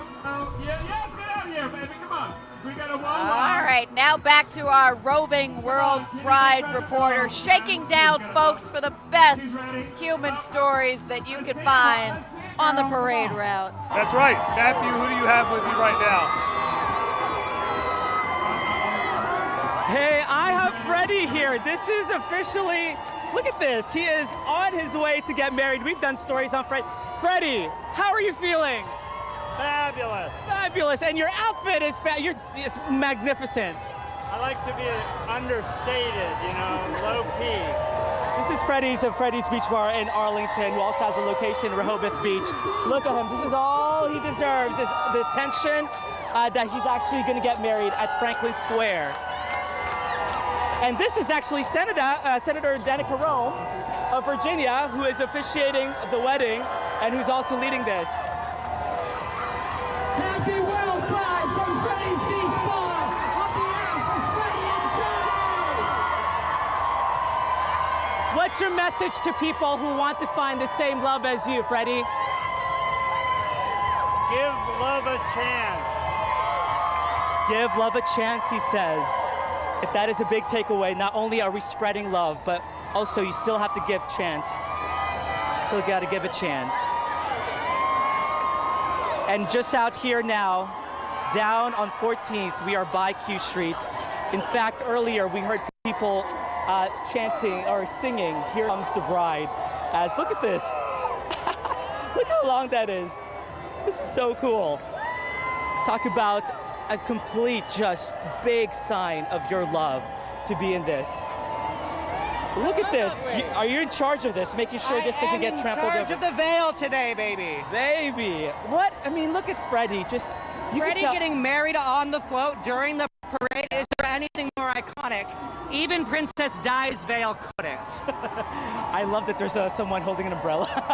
Yes, it is a hot day. Everybody drink water, stay hydrated, keep that sunscreen on, stay safe. That's right. And are you keeping this makeup on? Oh, the makeup is on because it is a little bit of construction material and some shellac. That's what keeps it on. What is your name? I am Sister Patty O'Pounder of the Fourth City Sisters out of St. Louis. Yes, ma'am. And lovely to meet you guys. You guys stay safe and hydrated too. Look at that. Of course we will. We truly love. We have interviewed Freddie so many times throughout the years, whether that be celebrating Pride or whether that's combating hate or vandalism at his own place. So it has been such an amazing time. Can we get a little bit of love here? Did you see Freddie? He's getting married. We love Freddie through Arlington. Oh, you've been? We have been. We love Freddie. Who knew, like, all this time? They're beautiful. It's beautiful. Congratulations, and we're so happy. Right. Oh my gosh. Well, you guys look fabulous. Happy Pride. Wait, what's here? What's here? Oh, here's Freddie's Frawley's drag show. Obviously, we got to have the actual Freddie's showing up. So anyways, we love that opportunity that we got to speak with Freddie even for just a little bit. But if there's parting words before I send it back to Zoe and Leslie, is what he told us. It is to give love a chance, guys. Good. Okay. I wonder if it's happening. All right, Matthew, leave it to you to get to the grooms and their special day before everybody else. The one thing we're still trying to figure out is if Freddie and Johnny are actually going to stop along the route and get married. Yeah, right? I'm assuming they'll. So we're at the center point where a lot of these groups are stopping to do their presentation. So we can only assume that Freddie and Johnny will get married right here behind us. Do you remember what they said in the story that they've been together 28 years, and Freddie was talking about we had to make sure we still liked each other. After That's 28 a long years, time. right? You better like him a whole lot if you waited that long. But what a special time to be able to kind of crystallize that commitment in this way, loud, proud, bold, and on a day when it's all about love and all about acceptance. And they're calling it a little gay chapel. I love it. And what I find interesting about this as well, Les, is we know that more couples were supposed to be involved. That's right. But and they backed out. And a lot of them backed out because of the political climate right now. They just couldn't make it to D.C. But Freddie and Johnny, they're local. They have Freddie's Beach Bar there in Arlington. They still want to make it happen after all this time. And what I love is the joy and the faith that Freddie still has in this community, even after his own business had been on attack, and even after it had been vandalized, and even after all of this, he still has found that sliver of hope and joy to keep going and to keep pushing. And to keep pushing. All right, let's see what's behind us now. Oh, these are beautiful costumes here. This is wonderful. And fantastic. what I want to say as well about what we're going to see between Johnny and Freddie in just a moment, you're talking about nearly 10 years as well since the Supreme Court essentially legalized same-sex marriage here in the U.S. So we're going to see that on full display in just a moment with Freddie and Johnny as they make their way down 14th Street. It's fantastic. So we know we've got one wedding. We saw one proposal at the very beginning with the women's motorcycle group, and apparently they said yes. Yes. So that's fantastic. You never know what could happen. There's a lot more hours to go. We might have more proposals. Yeah, so the parade goes until 8 o'clock. It goes now, to be clear, we do not go until 8 o'clock. We go until 5 o'clock. You have somewhere to be tonight? Huh? Well, not exactly, but you know how you get yourself ready and you say, oh, we're going to go until 5 o'clock. So I know everyone is so excited watching us on WUSA 9 Plus because you've downloaded it for free and you're watching it on your smart TV. Thank you very much. And we should let you know, share this with folks. Share our WUSA 9 app, this link, with a lot of folks who couldn't be here with us today to let them know there is a way to still take part in what's happening in this city. You have Black Pride as well marching through the Center for Black Equity. We told you about them a short time ago. Black Pride took place here in the district. We also spoke with Ra Amin. Yes, we did. Who is the Black Gay Collective. They're going to be collecting the stories of people who were integral to the movement of not just gay rights, but black gay rights, and making sure those voices are heard and heard from them. Yeah, so they're making sure they collect those, I guess, oral histories of the folks who have been part of this movement for quite some time to make sure that does not get lost. So again, you see the Center for Black Equity going by, looking wonderful. Happy Pride! Happy Pride! Doing the important work. I appreciate the context that Rob brought to this to tell us that, the gay rights and black gay rights, while they are intertwined, they may not look the same. That there are different intersections that people in the black gay community may be living in. So their walk and their stories may be very individual, and the fact that they want to capture them in their own voices, I think, is really important to telling the stories. Yeah, so you're talking about a period as well for a lot of the older folks. Not only were you turned away for being gay at times, but talk about segregation as well. You're dealing with just so many issues over time. So just different experiences, and I think that's a reminder here as we talk about WorldPride and these different communities that are coming here this weekend to let us know their stories, their experiences, so we have a greater understanding of the impact and what's happening. We talk about WorldPride. It is sort of a we are the world world movement right here in our backyard. It's really special to watch, to see how it's manifesting. And we're building, so we can see around each corner, there's a whole new robust part of the parade coming through. So I think they're pacing themselves. That's another thing. You gotta keep people waiting. You gotta get something to get even more excited about, you know? Oh, that's great. I was trying to see what group we had here. I love it. This is the part where they generally stop. They have their moment to shine before the cameras, say whatever they want to say. And that's what makes this parade so special, you know? There's a message behind everything. It's one of a kind in so many ways. It really is. We'll let you watch this for just a moment. So we have these different countries coming up as well. You all missed Amsterdam when we were with our Matthew Torres. We know that WorldPride is going to be taking place there next year. So they're getting ready. They're getting a sense of what's happening here in the nation's capital, how they can get prepared for WorldPride.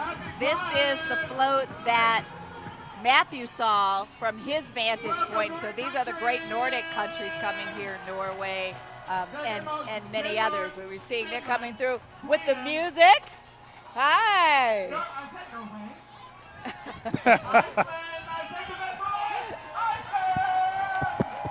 They were like, wait, you missed one. Wow.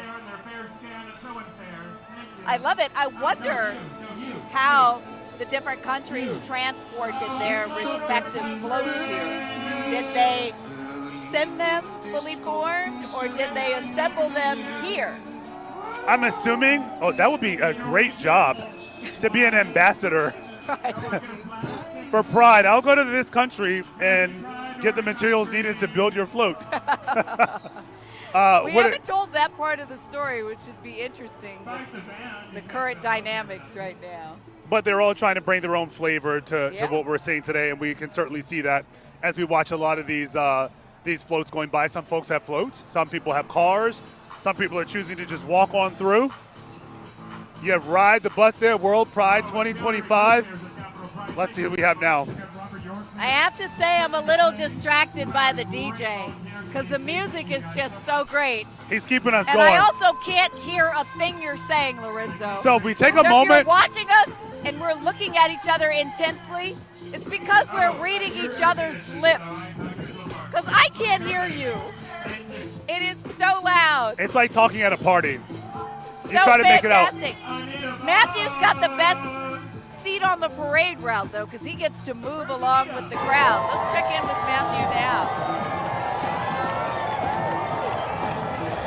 Hey, I have the best spot here at 14th and Q. Look at this one from New Orleans with the alligator. I love that float. It's such a cool float. And also very Louisiana of them to have that. So this is such a really cool float. I know it's been so amazing being on the side of the route to at least be able to see the creativity behind all of these floats. I know my photographer Ruth is rushing to get you a pretty good vantage point, especially as beautiful float, as many people are out and about cheering people on. Now we have the Jose Andres group. Who do we have here? This is a fabulous affair. I know you're probably so good at doing it anyways, but I don't know, this year was like a little last sessions. I didn't know what to wear, and I was like, let's do some Wilson's Parkinson and so. White boots, let's rock and roll it. Okay, can you give me like a lesson on the confidence and the strut? You are just walking with snoozing with sexing it, and you have to believe in yourself, to be honest. Okay, you have to make it on. Okay. Yeah, yes.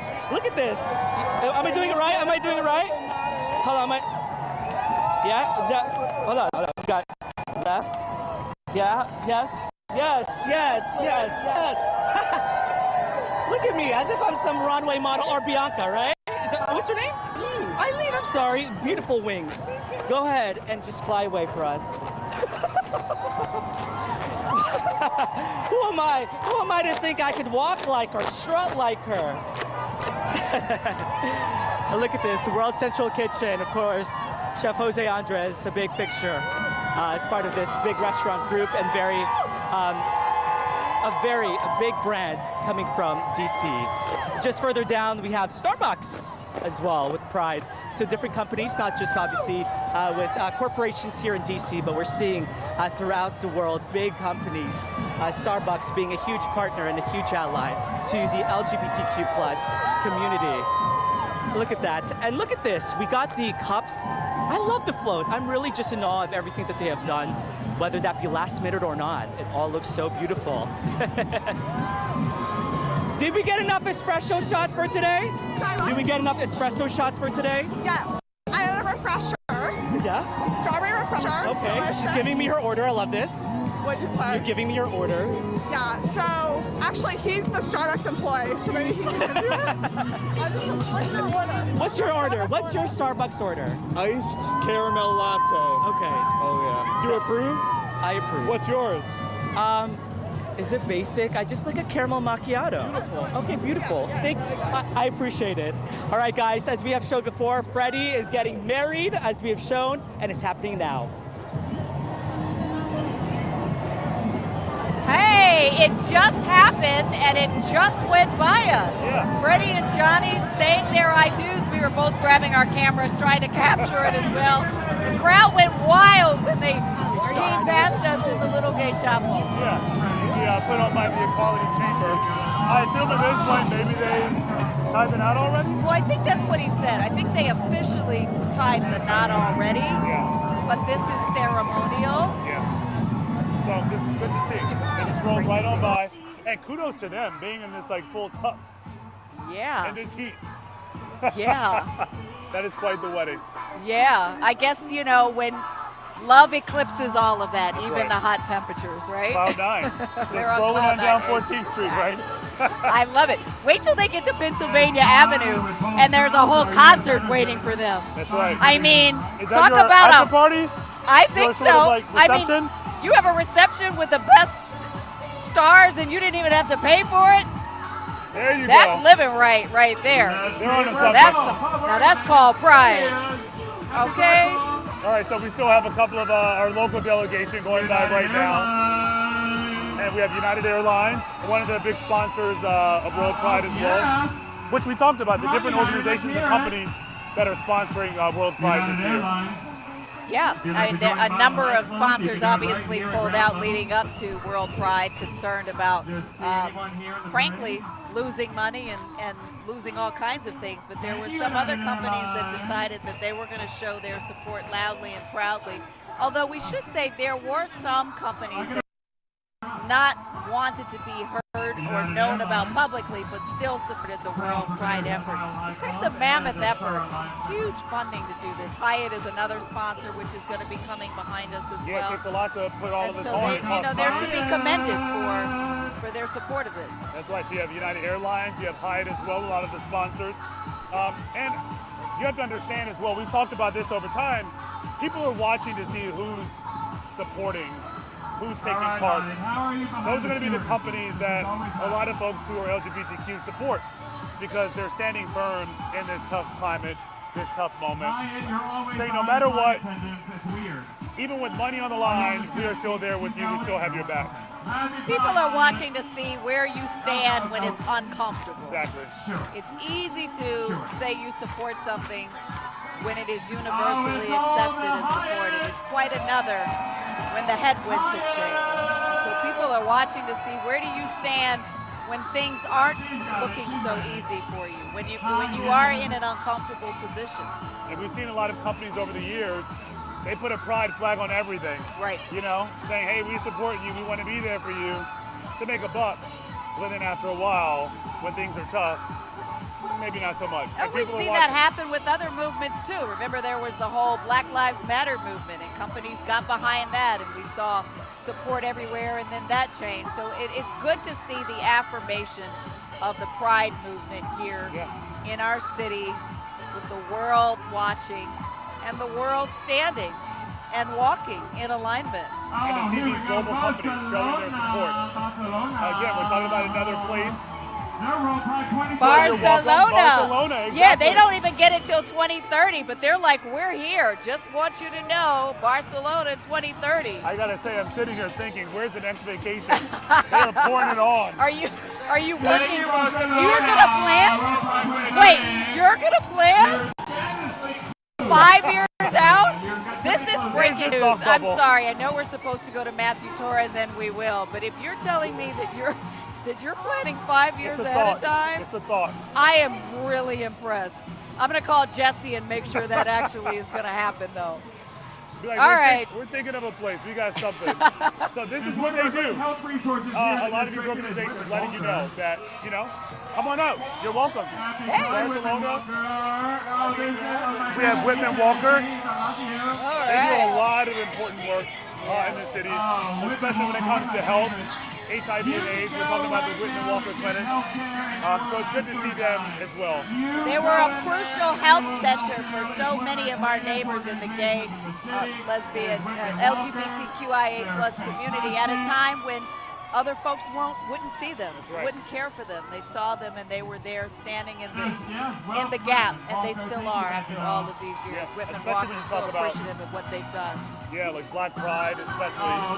You'll hear from that group often. They talk about back in the day, HIV and AIDS. A lot of the resources took so long to trickle down to the Black community, but you have folks like the Whitman Walker Clinic making sure that a lot of Black LGBTQ members got the resources they needed to survive, but also thrive. And they're still doing that important work today. Oh, Matthew! Matthew's on a float now. Oh, we gotta see this. Matthew, where are you?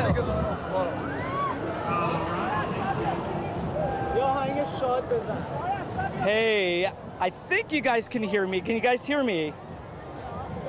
It is so loud, but I am on a float with Raha International. Can we get a little bit of hello? Come on, look, we get to see this vantage point now here on 14th Street, with such a cool thing. They were kind enough to let us up here, essentially, because I think this is the best way is to experience the parade on a float. Can't complain. With me is Shervin, talking about Raha International. I see with the shirt here, Iranian, queer visible. I know one of my colleagues did this story on what you guys do, but what is it like to be a part of this WorldPride event, especially with what you do as far as increasing awareness and acceptability?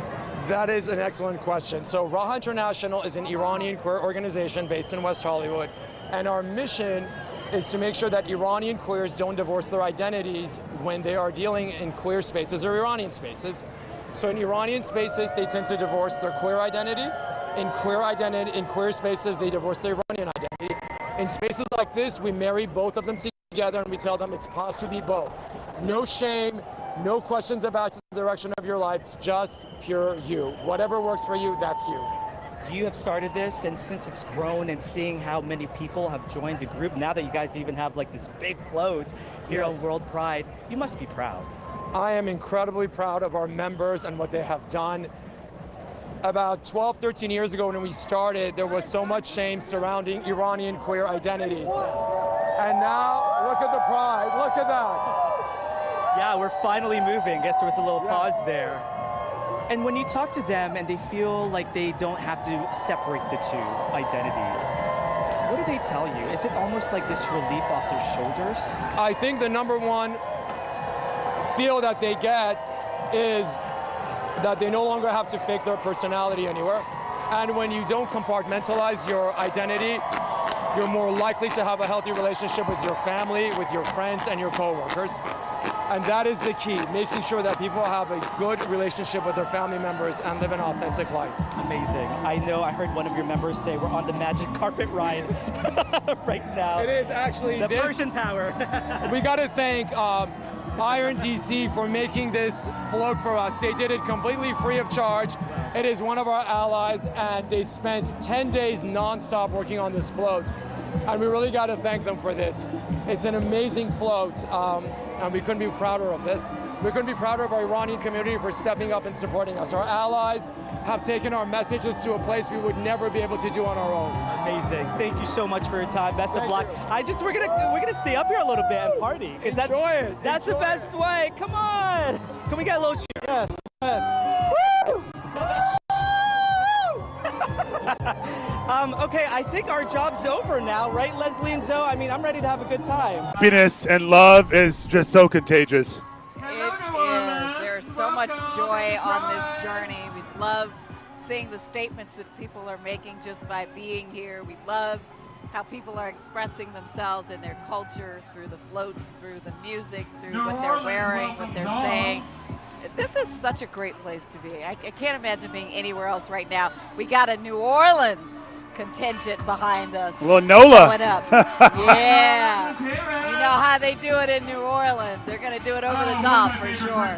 And what's great about this too is we're talking about this parade and a lot of the groups that are here right now marching through, but there's the big party after. There have been a lot of events happening across the city outside of the parade. So you're having all these different groups come together to share their stories, to talk about what's happening in their communities as well. So you're really just building this large coalition, not just centered on your community and the United States, but around the world.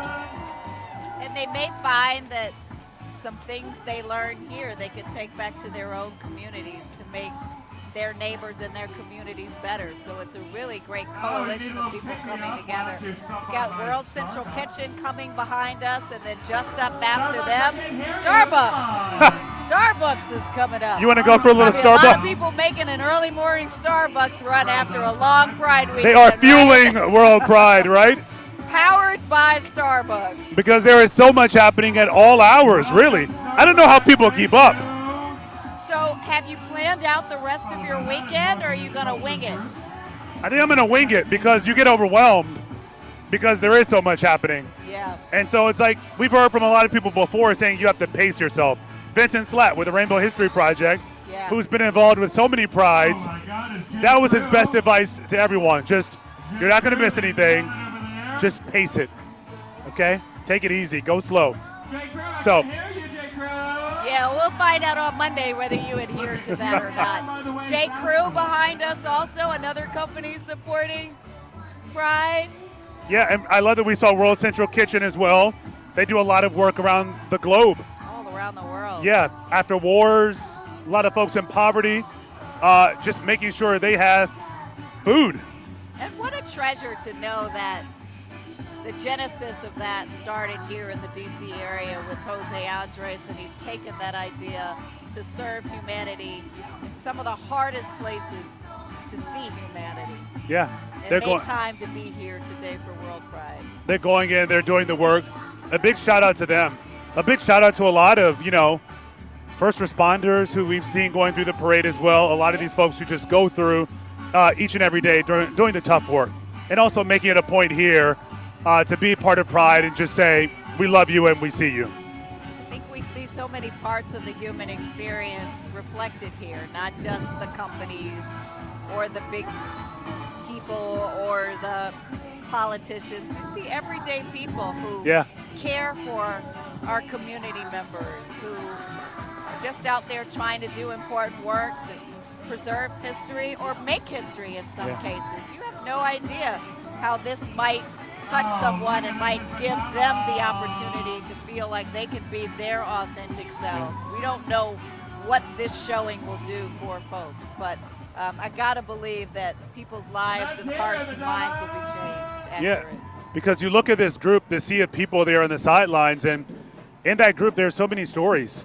You don't know what compelled someone to come out today, what they're bringing here with them today, what they're looking to get out of attending this Pride Parade. This is a Batala group, Brazilian at the core, lots of drums, lots of movement coming behind us. Hopefully you'll be able to see it on your screen as well soon. It's beautiful. Can't not move when you hear a Batala group come behind you. They're good.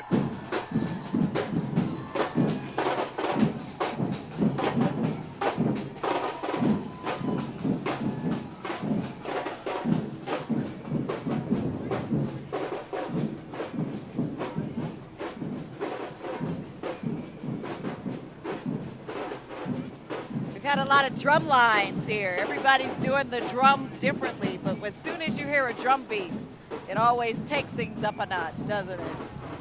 That's been the interesting part as well, to see all these different acts, the different talents that people are bringing to this stage right now to express themselves using art.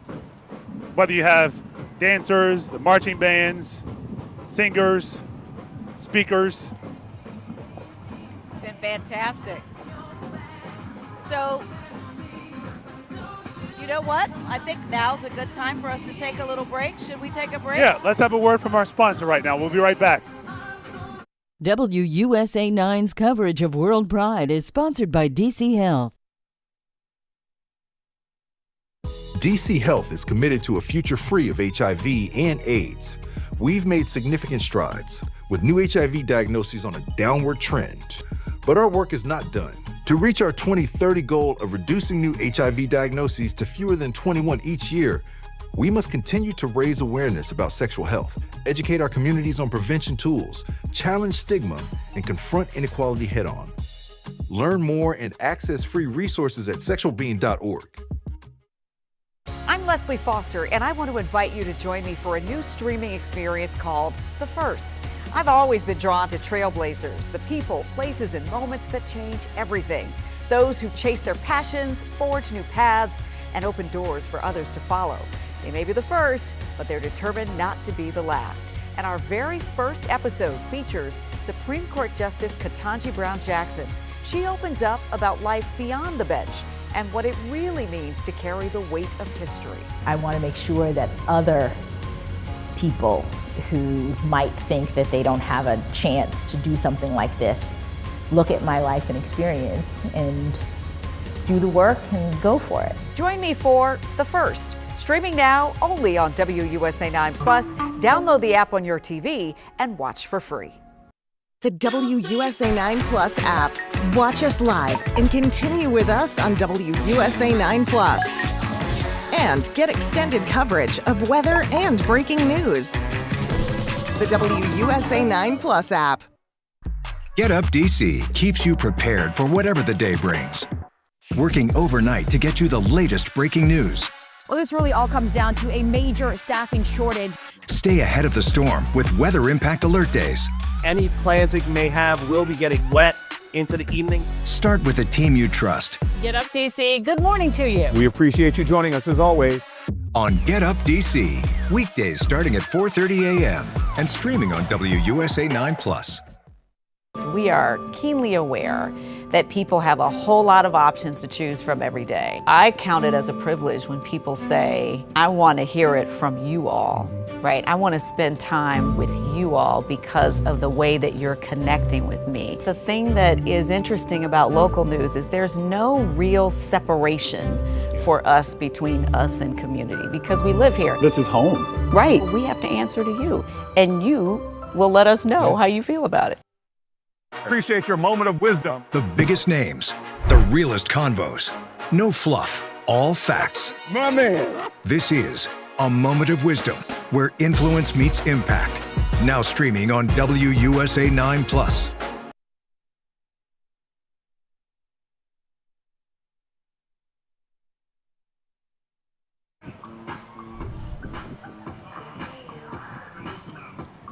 Welcome back to our coverage of WorldPride 2025, the WorldPride Parade happening in the district.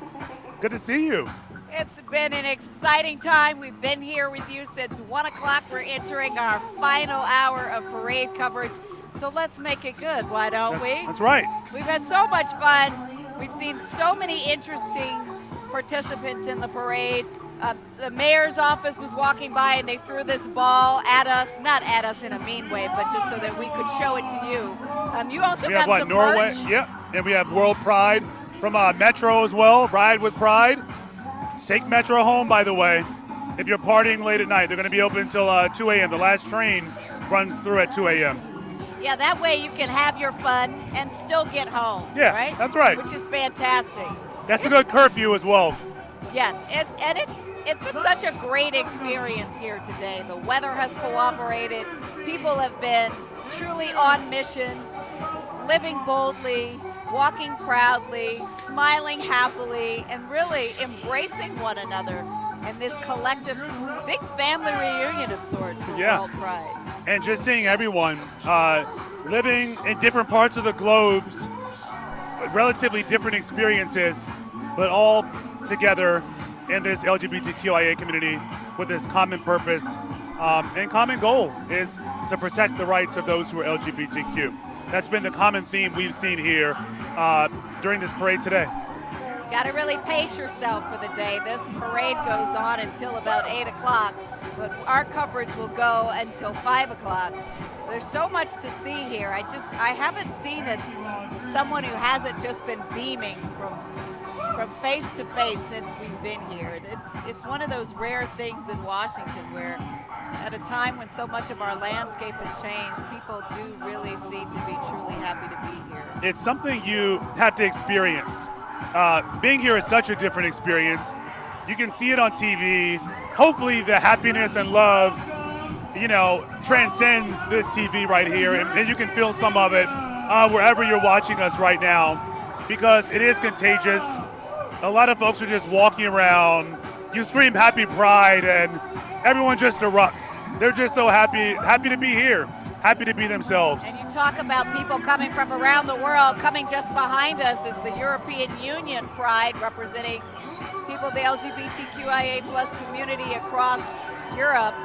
We've seen so many different groups from around the world here today making a declarative statement that we're here, we're not going anywhere, and we got a whole lot of pride. Yeah, it's seeing these different groups come around from all over the world. They have different experiences in their countries. So it's kind of fantastic that they can come here as well and sort of be free and show what it's like there, and to be proud and to be loud about it. That makes such a difference when you can be here and have nothing to hide. Today is about literally walking in the light. Yeah. The light of day and the light of the moment. Yeah. And they have a pretty long stretch to express themselves because they're going from 14th and T here in the district, which is Logan Circle. We got the luck of the Irish behind us. Luck of the Irish behind us right now. Yeah. We'll take all the luck we can get, right? And then they're going to march down 14th to Pennsylvania Avenue. And there's a big festival there near the Capitol. I think WorldPride really showed out this year. They did. When you think about the kinds of artists that they have punctuating each night of this weekend-long event, it just keeps getting better and better and better. That's right. So you have 50 years of Pride here in the district. The first time D.C. is hosting WorldPride, and that's a pretty big deal, And those of you at home, happy Pride to our friends. We told y'all, folks are just walking by. A lot of familiar faces. But it's one of those moments. D.C. was not the original choice. Things happened in Taiwan. D.C. stepped up as the runner-up. And you're bringing in millions of people to this city. So much to orchestrate to make that happen, to accommodate so many people. And a big shout out to Capitol Pride, to DC's mayor of LGBTQ affairs for making all of this happen. This is a big summer for Washington, right? You've got WorldPride, we've got some FIFA World Cup games. Obviously what's happening with the Commanders. The city is really kind of showing off and saying, we're here to rise for the moment. You want to come here and celebrate who you are and be your authentic self? Come on through. Yeah. We want you here. And you think about the historical significance of this moment as well. A lot of these large Pride celebrations are only a couple of decades old. You think back to the first one, like in D.C., with only a few thousand people. You think they ever imagined anything like this a couple of decades later? You probably can't imagine that it would grow in this way, but you certainly want it to continue to grow. Yeah. And so it has to make those first courageous people who said in 1965, even before Stonewall, as they rallied outside of the White House, that we want to see change happen in our communities and in our country. And of course, it started at the centerpiece, which was Dupont Circle Park. And of course, this summer, people are going to be able to flock there again for this celebration, despite all the back and forth between whether it would be closed or open. I think leaders made the right decision. That is the spiritual home of this community and that effort. And people ought to be able to rally there, to be loud and proud and bold. Yeah, and you have a lot of those same people showing up today, letting this younger generation know all of this happened. It didn't just happen, just naturally. It took a lot of work. It took a lot of sweat, took a lot of tears, a lot of heartbreak.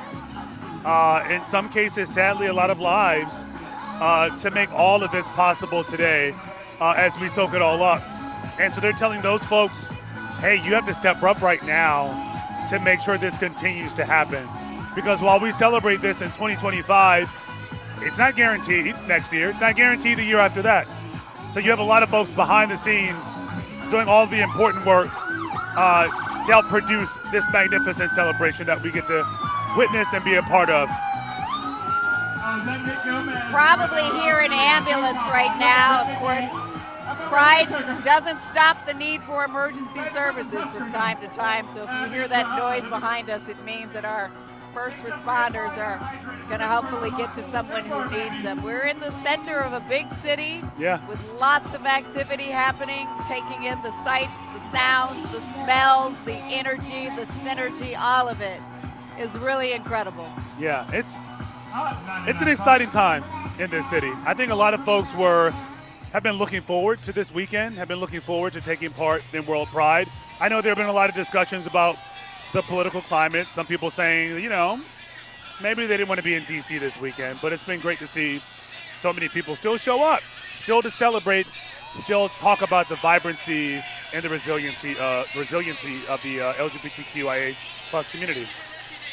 Who's behind us? Let's see who we have here. This is I believe it's the Chinese Rainbow Network coming through with a huge contingent here. And then seeing the different ways that people celebrate, Absolutely, absolutely. Matthew Torres is, of course, out with the parade goers and the parade participants, taking the pulse and getting a sense of how WorldPride 2025 is being received. Hi, Matthew. Hey, Leslie. Woo! Yeah! We got Glamazon here, Amazon. What do we have here? Protect your eyes. Yes, that's right. They got the flags, sunglasses. What else? There's flags and sunglasses. Look at that. Frisbees. Do your thing. Spread love, spread joy to all the people. What is this? Hot Topic Foundation. Oh my gosh. Hot Topic. Hey, Hot Topic. Woo! Favorite song that plays on my...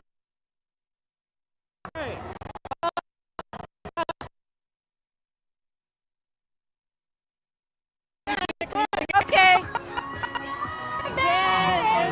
Matthew's just having too much fun. Lots of excitement, but sometimes the signal gets a little crazy out here with everybody using their cell phones and trying to broadcast at the same time. That's always fun along the parade route as well, meeting so many different people who are here, That's how you know your parade was successful. There were so many people out with so many phones that your signal got a little stopped in the middle. It makes you stop and appreciate it. It means No phone calls, no FaceTiming, nothing like that. You just got to sit there and enjoy it. Absolutely. This is we were saying before, a lot of folks see these parades and they assume just a couple blocks, a short walk. Embassy of Switzerland coming Embassy of behind Switzerland us as well. in the United States here supporting WorldPride. Hi there. Whole contingent of their embassy office walking. Again, we know that across the globe, LGBTQ rights are, it's not something you see everywhere in terms of what people have access to. So a lot of these countries are here to remind folks that you have a home here. We are welcoming you. You can visit. You can live here. You can vacation here. What as the mayor calls it, one of the gayest cities in the nation and probably one of the gayest cities really in the world. Yeah, considering what happens here, what you can do here, and the life you can build here. I've met a couple of folks who have moved to D.C. for that very reason, just because it is a welcoming city. And you can find your community and build community here. I'm laughing at our producer as well, who's just dancing on the sidelines because we're enjoying the music too from this DJ. I wish I could hear what you were saying, so I'm translating. But I'm sure it sounds really good. We've been doing this for a while together, and I'm like, she has no idea what I'm saying. No, I just heard that. You know what? Education is on the minds of a lot of people at WorldPride, and the National Education Association is walking behind us here. Told you, we got people from every cross-section of life participating. Yeah, National Education Association, like you mentioned. What's being taught? We heard from the Rainbow History Project earlier. He mentioned that LGBTQ is going to be part of the curriculum in D.C. public schools, and they're sort of refining that to make sure they teach people about this, and you're not learning about it later. We know the impact it has on a lot of folks when they go through those early years wondering, who am I? What is this? What does it mean? Will I be accepted? So making sure other people understand that and who they are and the history that goes behind it is important. Education is power, and education is empowering, and I think that's what we've been hearing from our guests, that the more we tell people about these important stories that are foundational to our history, not just as a community but as a country, the more that maybe we'll see each other differently, we'll treat each other differently, we'll see the humanity in each other, and we'll find more ways to come together to find things to pull us apart. You know, normally it wouldn't be a big deal to see a lot of the sponsors in parades.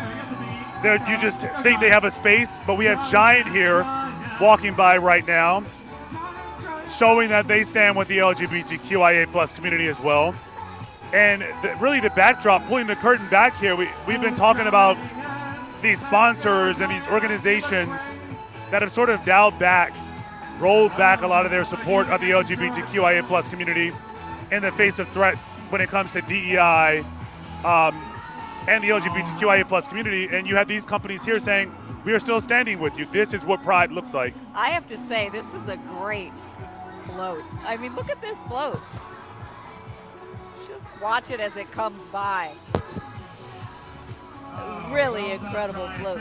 I remember years ago when WUSA 9 had a float and you all were on the float participating in the parade. And it had to be something to see the reaction of people from there, right? To really take in the humanity from there. What was that like for you? What's it like, you think, for the people who are in these floats right now? I think when you're going through in the parade, it's such a different experience because you're seeing all these faces. You're seeing your community out there. You're seeing so many people just smiling back at you, and I only imagine if you ever had any reservations about who you are, who's behind you, just seeing this sea of people smiling back at you, saying Happy Pride, there's something affirming about that, something so welcoming and loving about that experience in and of itself. Love is love. Yeah. And we're extending it to everybody here today during World Pride Weekend, where the world has come here to Washington, D.C., our nation's capital, to make a statement, to be seen, to be loved, to enjoy a beautiful day in our incredible city. So you think we're watching this, we're hosting in D.C., but so many other people around the world, hopefully here on WUSA 9+, are watching this right now. And I'm thinking of those folks who either couldn't be here, who may not be in a place to come and celebrate here, to see this and feel encouraged, you know? That makes such a difference as well. It does, and I have to say, I know you feel this way too. It's an honor and privilege to be able to do what we do every day, but particularly on days when we're talking about affirming who we are as people. It's really, really extraordinary. Our Matthew Torres is having the time of his life. Can we just say it? I mean, he volunteered for this assignment, and you know, we didn't even have to ask him to do it. And you can see why. It's great joy along the parade route, Matthew. Hey, that's right, here on 14th Street. So right now, we're next to this float right here, and if you guys are big Reality Stars fans, these are some of the ladies from the Real Housewives of Potomac, and let me tell you, they are having a good time. We love the colors, we know they're allies, and I think they may actually be shooting a part of the reality show right now. If you see, all the cameras are happening here as well. So it's been such a trip, honestly, just really talking to all the people on the side while also being able to see all of these cool floats. So, hello! Oh, keep going, keep going, keep going, keep going, keep going. We don't want to get run over. Obviously, there's so much camera action happening here as well, besides us. But these is just one of the floats that we are seeing. But let's just appreciate what they're wearing here, and all of the love that they're giving to the crowd here as well. So I see I'm a reality show person. So I see Giselle Bryant waving. There's Ashley Darby. Look at me. I know all of the knowledge that's happening here. Hello. How are you having a good time?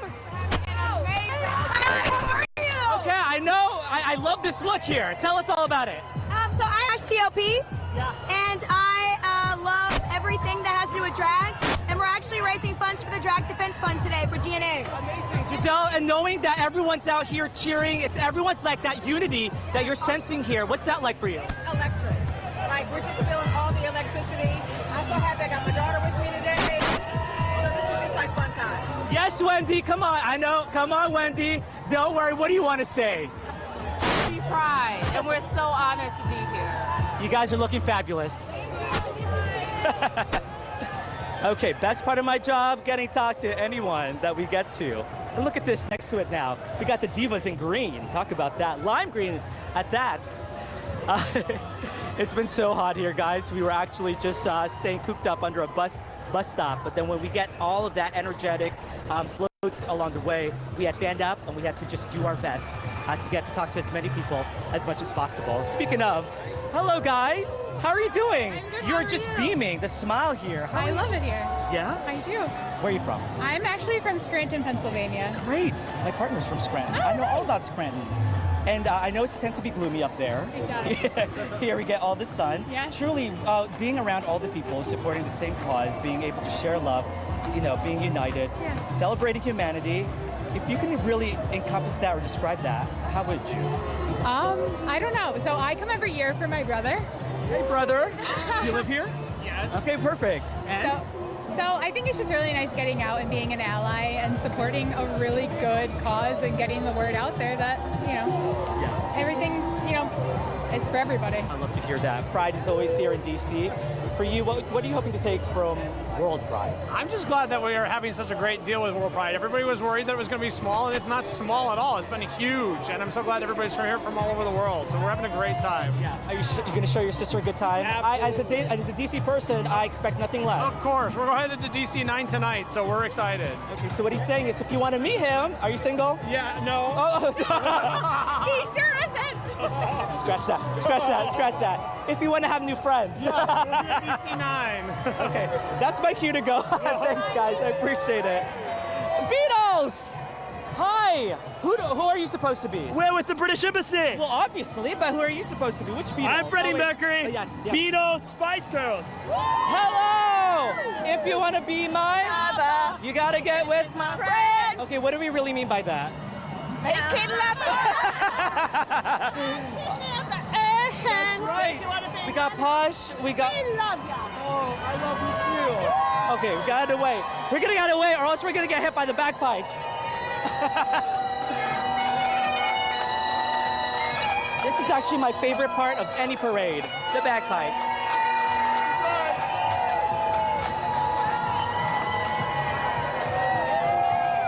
I love the British Embassy. If you guys have any opportunity to go there when they open up events or whatnot, it's so beautiful and so cool inside. And it's so cool to see the members of that embassy here with their kids clearly behind us here. Guys, we'll send it back over to you.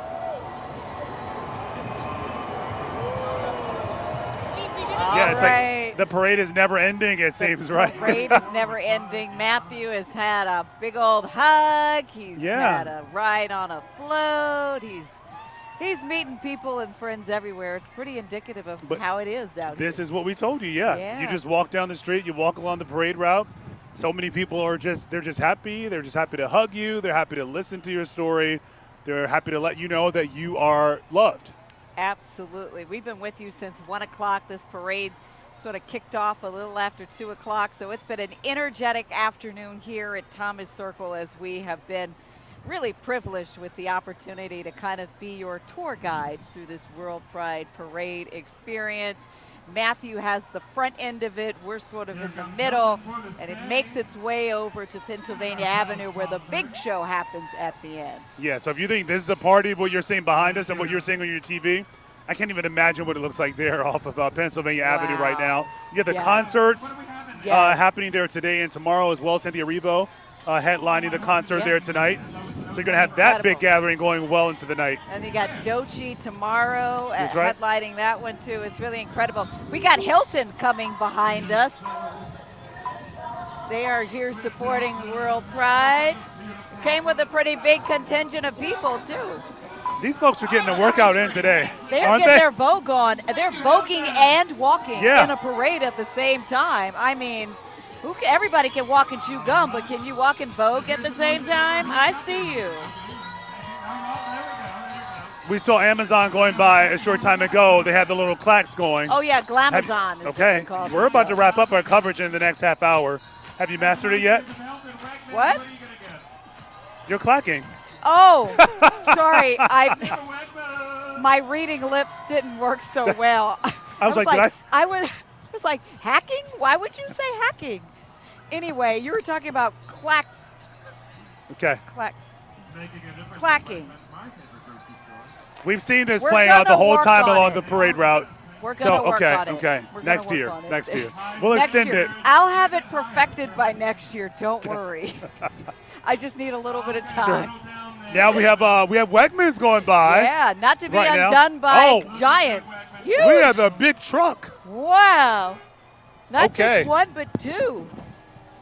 Wow. It's the grocery store battle playing out on the WorldPride streets. Yeah, they're letting you know.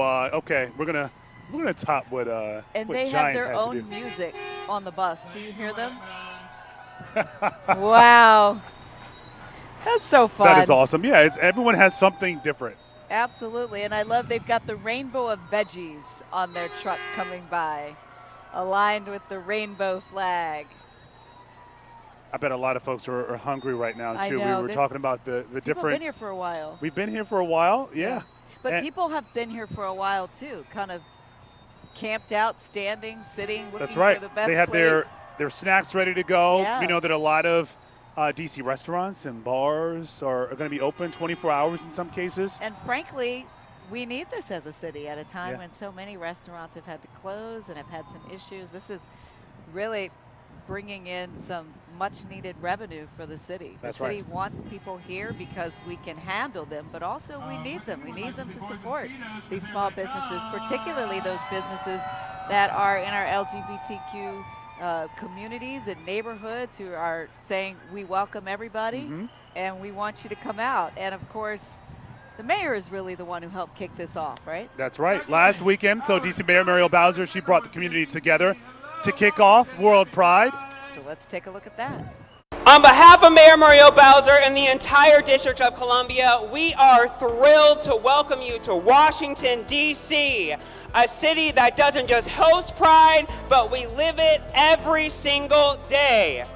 So it's absolutely wonderful to see the being embraced and just feel the love as a community in itself, as a DC native as well. It's a great opportunity for the city, the citizens, and everybody to enjoy and celebrate LGBTQ plus, our community, our pride, and our family. It's a party of people from all walks of life to get together and celebrate being free, celebrate being our true authentic selves. We are a city that is diverse, unified, and unwavering in our belief that everyone deserves to live freely and authentically.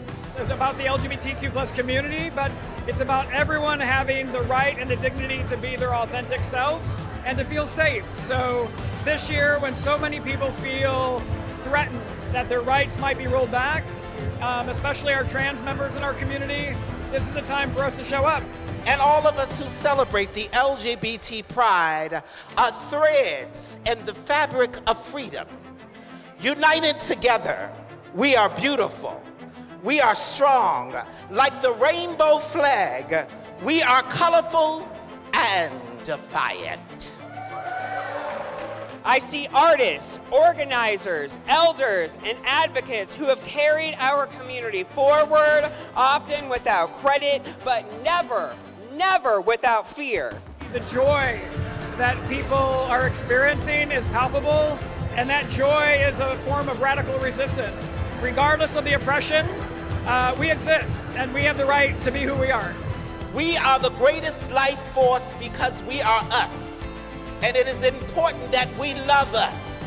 So take the time to turn to your neighbor and give them a hug and say, I love you. we are declaring boldly that our joy, our culture, our future belongs here. So as we welcome you to DC, know this, we look out for each other, we stand together in good times and tough times, and no matter what the challenges are. We love you. Happy World Pride!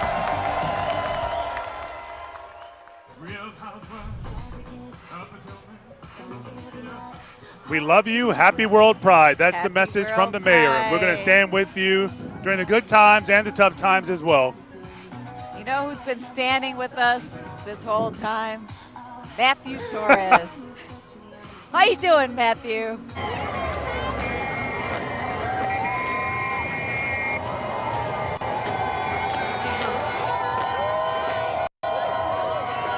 Okay, sorry, it's so loud out here. I am on 14th, and we are with the car. This is, if you guys watch Rupaul, hello? Hello. Hi, darling. How are you? I'm wonderful. You were giving moves earlier. Show us some of those moves. Gosh, darling, it's all about being flexible. You got to stay fit. We don't know when we're going to have to run. How are you moving with this outfit? It's so hot. It's very hot, but you know, the electricity from the crowd and everyone celebrating our queer community is even hotter. Yeah. How are you doing, Mrs. Gajday? You know what? I'm alive, and everybody say love, right? Love. Oh yeah, how about you? What about me? I'm doing great. I mean, look, these fabulous women. You get to hang out with these fabulosities. Hang out with him. That's right. My booty hurts. No, I've been asking some people, just out of curiosity, if there was one song for Pride, what would you have played at your party? One song. I would go back in the young folks will have to learn it. It's Free by Ultra Nate. Amazing. I always go with We Are Family. You know, Yeah. We are family. Who is your gay icon? Number one gay icon? This will be controversial. Prince. Okay. Is that controversial? Queer icon. I mean, you know, yeah, it doesn't say who Prince was, but it's what Prince represented. Okay, I get it. All of the gender rules. I love a good Leslie Jordan, rest his soul. He was fantastic, right? Yeah. Lastly, did you, I'm just seeing it on social media, did you watch The Crazy Twist with Rupaul? I heard about it and I didn't, but I'm seeing all of the fallout. Okay, you've seen it. What Yeah. about you? I heard it makes really good TV, so That's what these ladies are good for. Exactly. That's what we do. We're entertainers, honey. Happy World Pride. Happy World Pride. I just had to give kudos to my my photographer, Ruth, who's running the camera right now. I didn't see those ladies. Ruth was like, that's RuPaul Drag Queens. You know, we saw the Real Housewives of Potomac housewives earlier, and now we see RuPaul. It's been quite the day, no doubt. And so now we have another big bus coming to ours right here. Oh my gosh, just walking along in this heat. Man, we are making it, but they're having a good time. You guys are having a good time. Woo! Okay. I'm gonna need to get water, guys. I'll send it back over to you.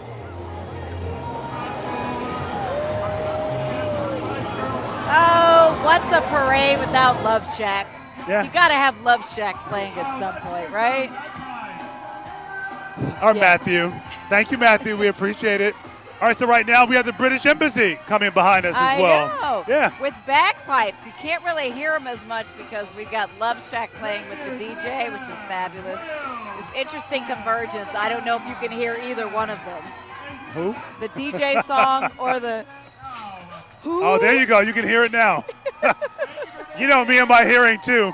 I was like, bagpipes, you can hear that? I think we're both going to be struggling with our hearing after this. Yeah, it'll be We've been right next to the DJ, y'all. Yeah, so right we're next trying to make out what's happening with the parade and also what's happening on that side of us.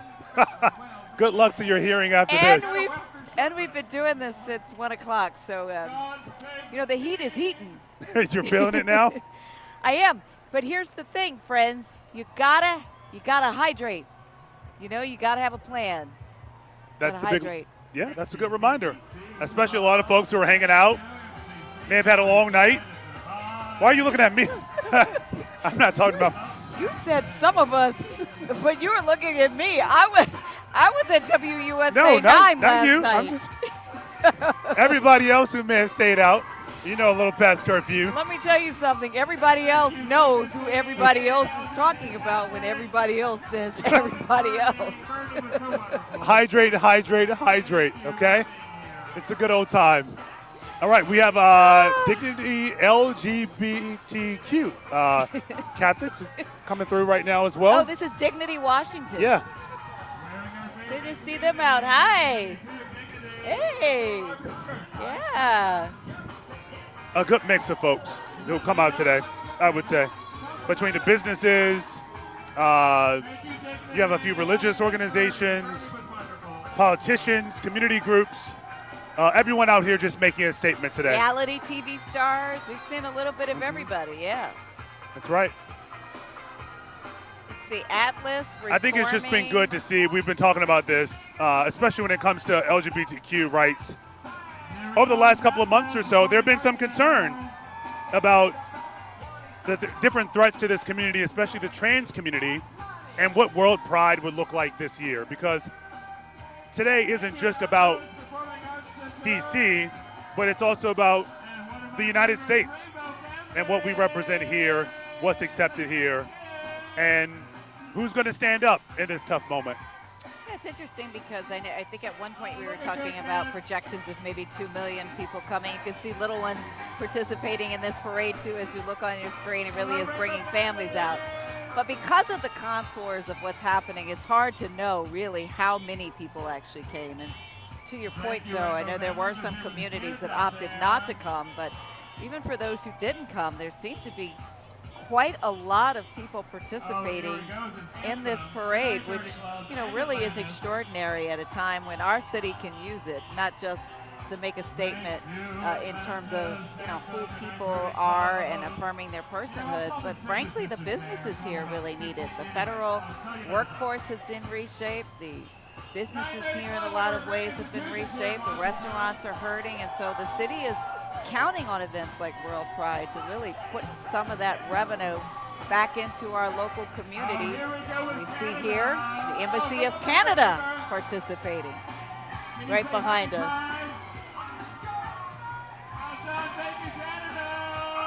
And the Canadian Embassy, we know they sort of decorated their embassy along Pennsylvania Avenue for World Pride as well, letting folks here again know that Canada is accepting and welcoming. It's interesting, you said the Canadian Embassy, and you go down Embassy Row and you can see a lot of the embassies for other countries have also decorated the outside of their buildings to make a statement of support too and alignment. Because we talked about the U.S. Embassy as well in other countries. At one time, it was okay for them to fly the Pride flag. Now we know that's not okay. So it was sort of an interesting contrast to see the Canadian Embassy proudly saying, we accept you and we're welcoming. We see a lot of people here because of the big festivities along the parade route, but I know a lot of people will also feel a gravitational pull to Fort Dupont Park and are grateful to know that it is open after that considerable back and forth, even up until last night about whether it was going to be closed. We didn't find out until today, hours before this parade, that Dupont Circle Park would be open. I literally saw them taking the fences down as I was on my way here. I gotta believe that there will be a lot of people who make a pilgrimage there because it is such a spiritual home for the movement that paved the way for days like this. Yeah, and you're talking about people coming from all over the world who understand the significance of that area and being able to go there and celebrate without the fencing. That sends a message. Today is all about visibility. It's all about what you see. So seeing fencing around such a cultural landmark, that just wasn't a good look. So glad to see that they worked that out there in Dupont Circle to make sure that folks can celebrate there today.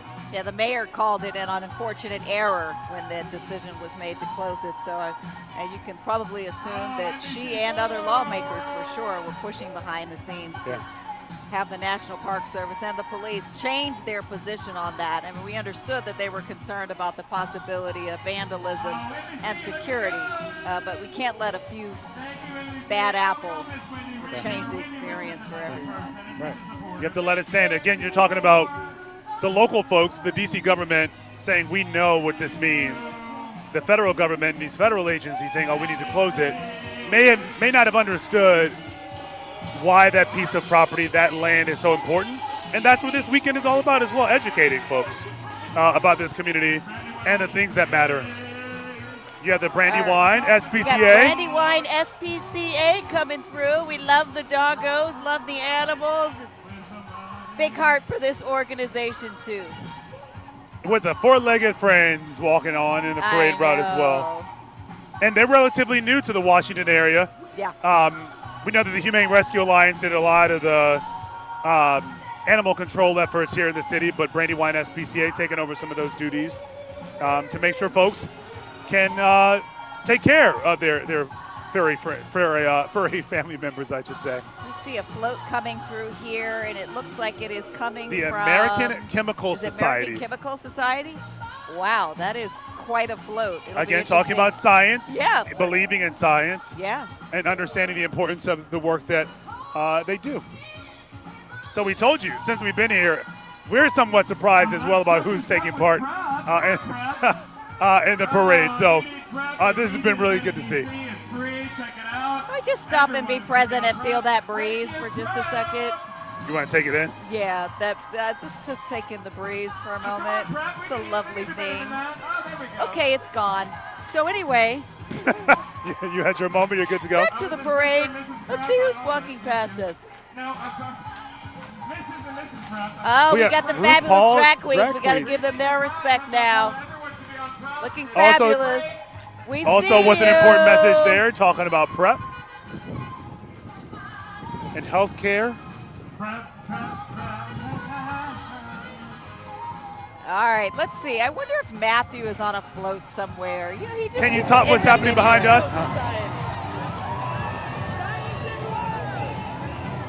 Hey guys, just when you think there's like a float for everything, we have, I gotta know, what is this? What's your float? American Chemical Society.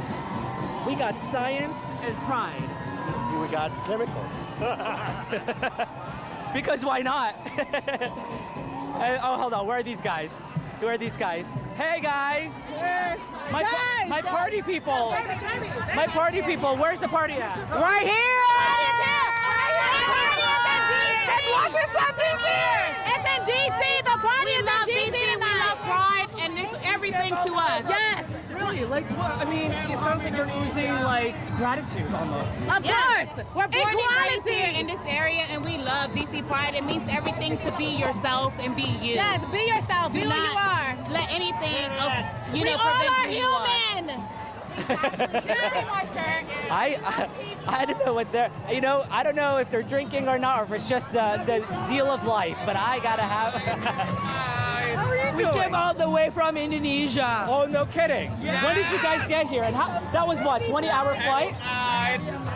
Oh my God, we're in Indonesia. We're in Indonesia, in Java Island. Oh my gosh. Yeah. How, West Java. So you brought the heat. You brought the humidity. No, but for real, happy Pride. We have so many people at Pride, so this is just like a great time for people to come together and they just be themselves. What's Pride like in Singapore? In Indonesia? Yeah.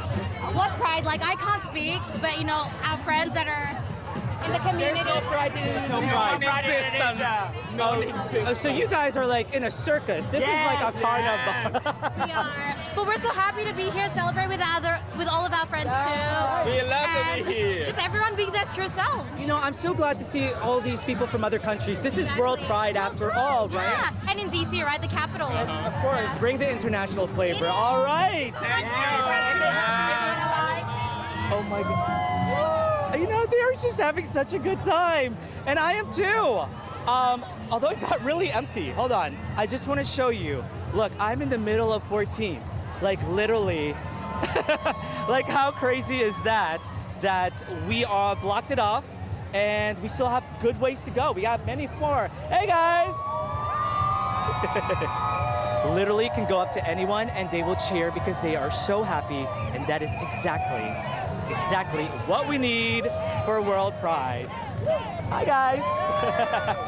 All right guys, Leslie and Zoe, how's it looking over there?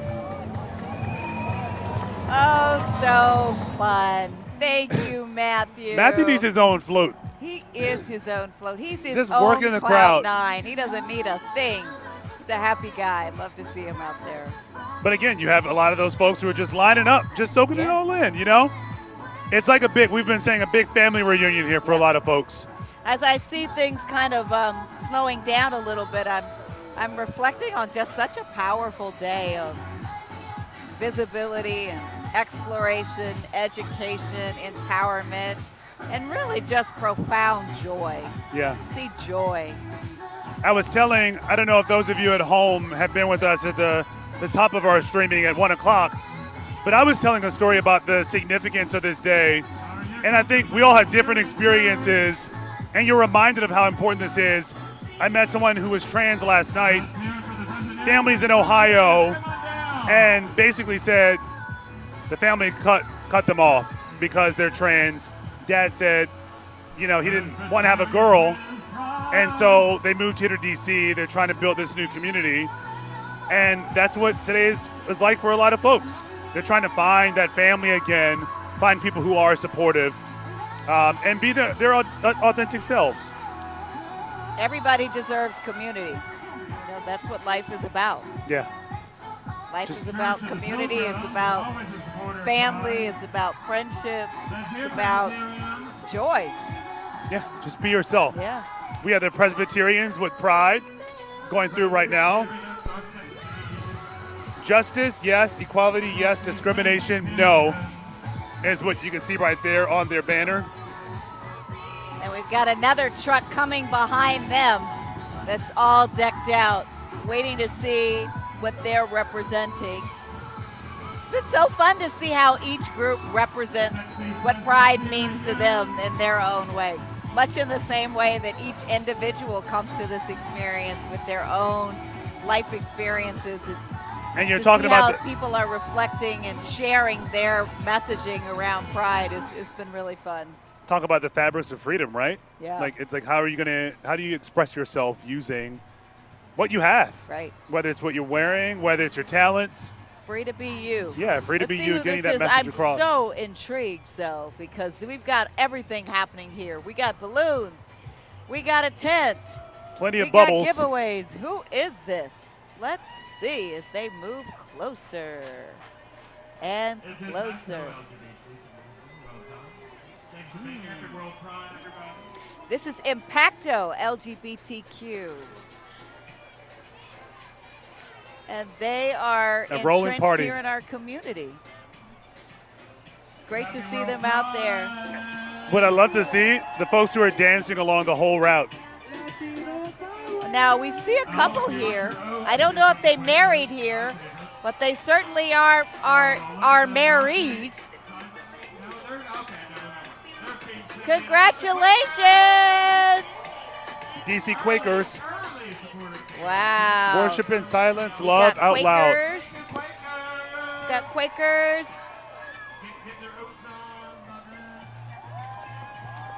So we had our couple engaged at the beginning of the parade. We had our couple, Johnny and Freddie, get married here today. We saw a proposal. That was fun. And you had this couple. So, put your head on a swivel to the right. Look at this truck coming over here. This is the Love Travels by Marriott. Everybody is up in the ante this year.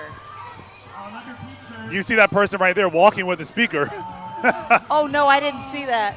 Wow. The party for the group. I'm reading a lot of the signs as well. Love thy neighbor. We are only safe in solidarity. A lot of these folks using this moment to send a message. Yeah, yeah. This coming right into frame now is the Love Travels from Marriott, one of the corporate sponsors. We've had the Hyatt, we've had the Four Seasons, we have Marriott. And they've got two. They've even got a bus that's wrapped in the Marriott Bonvoy regalia for the day.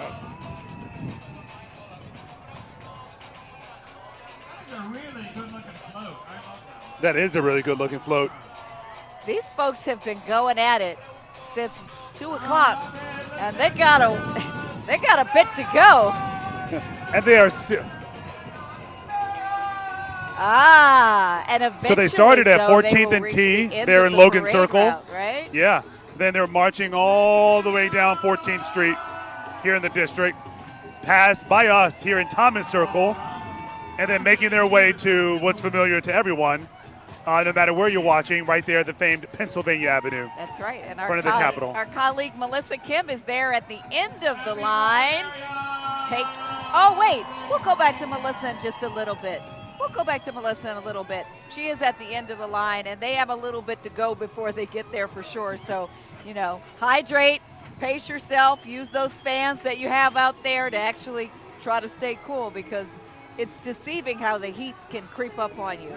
Even when we marched in the parade last year, the year before that, you don't realize how long of a route it is and how exhausting it gets. Until you're at the end. So you need these markers along the way. Yeah. And we know they switched up the parade route last year in anticipation of World Pride.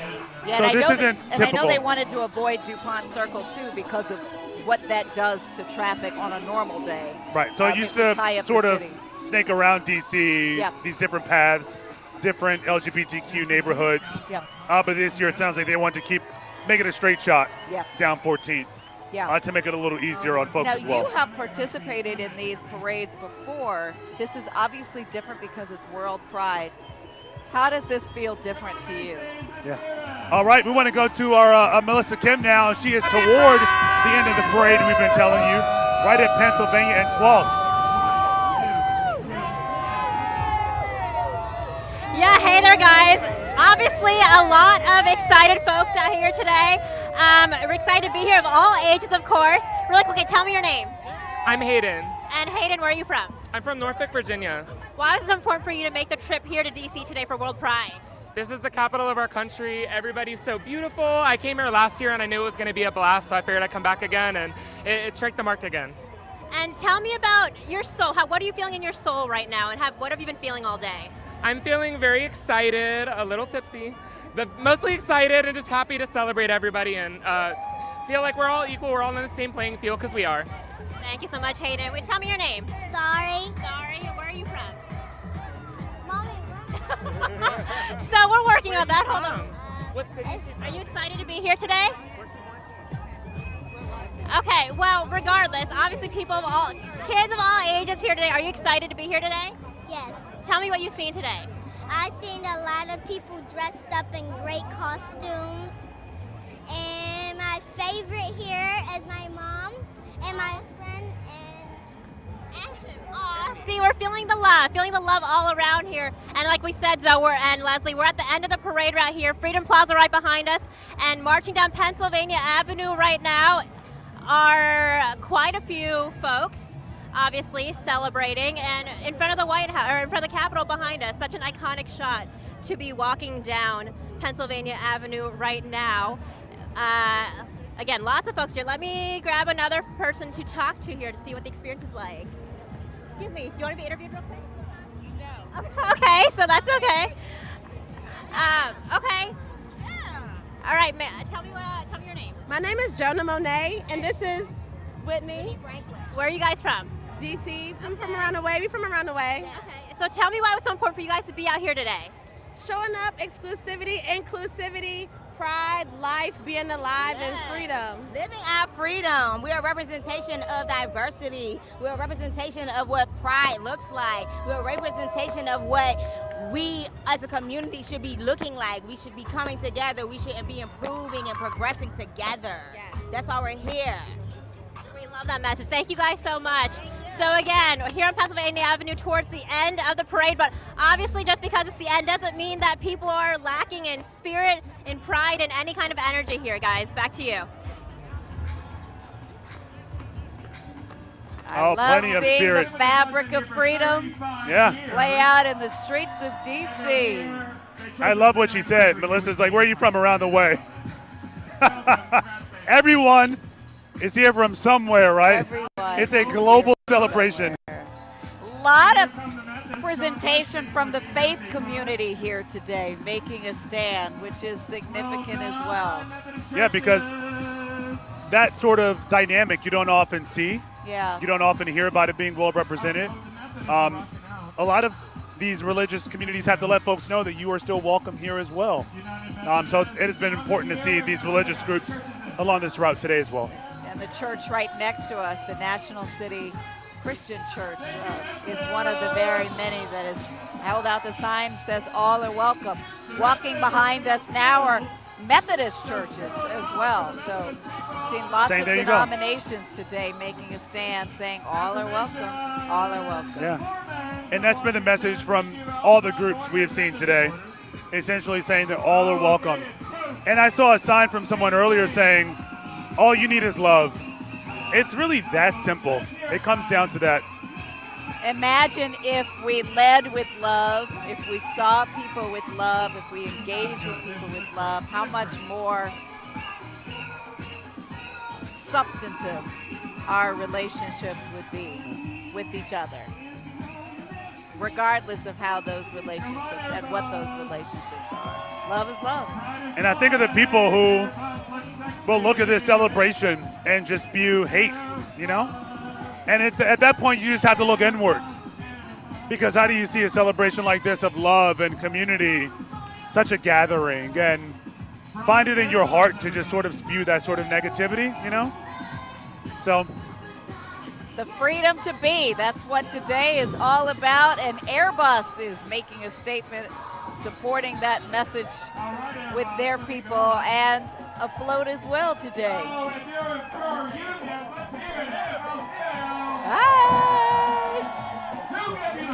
do you want to take a trip after this? To a shower and some air conditioning, absolutely. And then a trip on the Airbus. Then after that, is that okay? Sure. Okay. Whatever works. It's better for people that way. You know what I mean? Thinking about others. Yeah, you got to think about others. Who else do we have here with us now? Again, we saw them a little earlier, Science a little of farther love. back. Again, yeah. We've been looking for this float because we saw it from a good distance away as it's been making its way here. We've been so fascinated with how these floats have kind of come together. I got to tell you, I've seen a lot of stuff today. I mean, I'm looking at lots of interesting things walking by. The furries? Furries and hair and costumes and just joy. I just love it. They're finding a way to be themselves. Exactly. All are welcome. All are welcome here. We'd love to see it. And this kicked off at 2 o'clock, so they've been going at it in terms of this parade. They have been going at it. As somebody who is a seasoned parade goer and participant, they should pace themselves, right? Because they've got a ways to go. It's a good time. Yeah. It can be intoxicating. Yeah. But if you don't pace yourself, you're going to be done within, 2-3 hours. So, well, we have come to the point in our show where we get to wrap up just an incredible day of being and seeing and acknowledging. Yeah, from the vibrant floats to the amazing energy. As we've been saying before, this was not just a party. It was certainly a statement, one that says everyone deserves to be seen, supported, and celebrated. It's a good time. It's been a real honor to be here. You know, I always, with my Zoe. Little headset butt. Sure, a headset butt. You know that we're in sync because it's been so loud. As we've been saying, we're like reading each other's lips. So if I've been staring at her in any weird way, like. Just don't say hacking, because then I'll get really confused. Like what? Anyway, thank you so much for joining us both here in the community and around the world on WUSA 9+. This whole parade will be available for you to watch right here on demand on your time later tonight. And remember, Pride isn't just one day of the month, it's a movement. Yeah, from all of us here at WUSA 9, stay safe, stay proud, and happy World Pride. We love you. There you go. You got it now?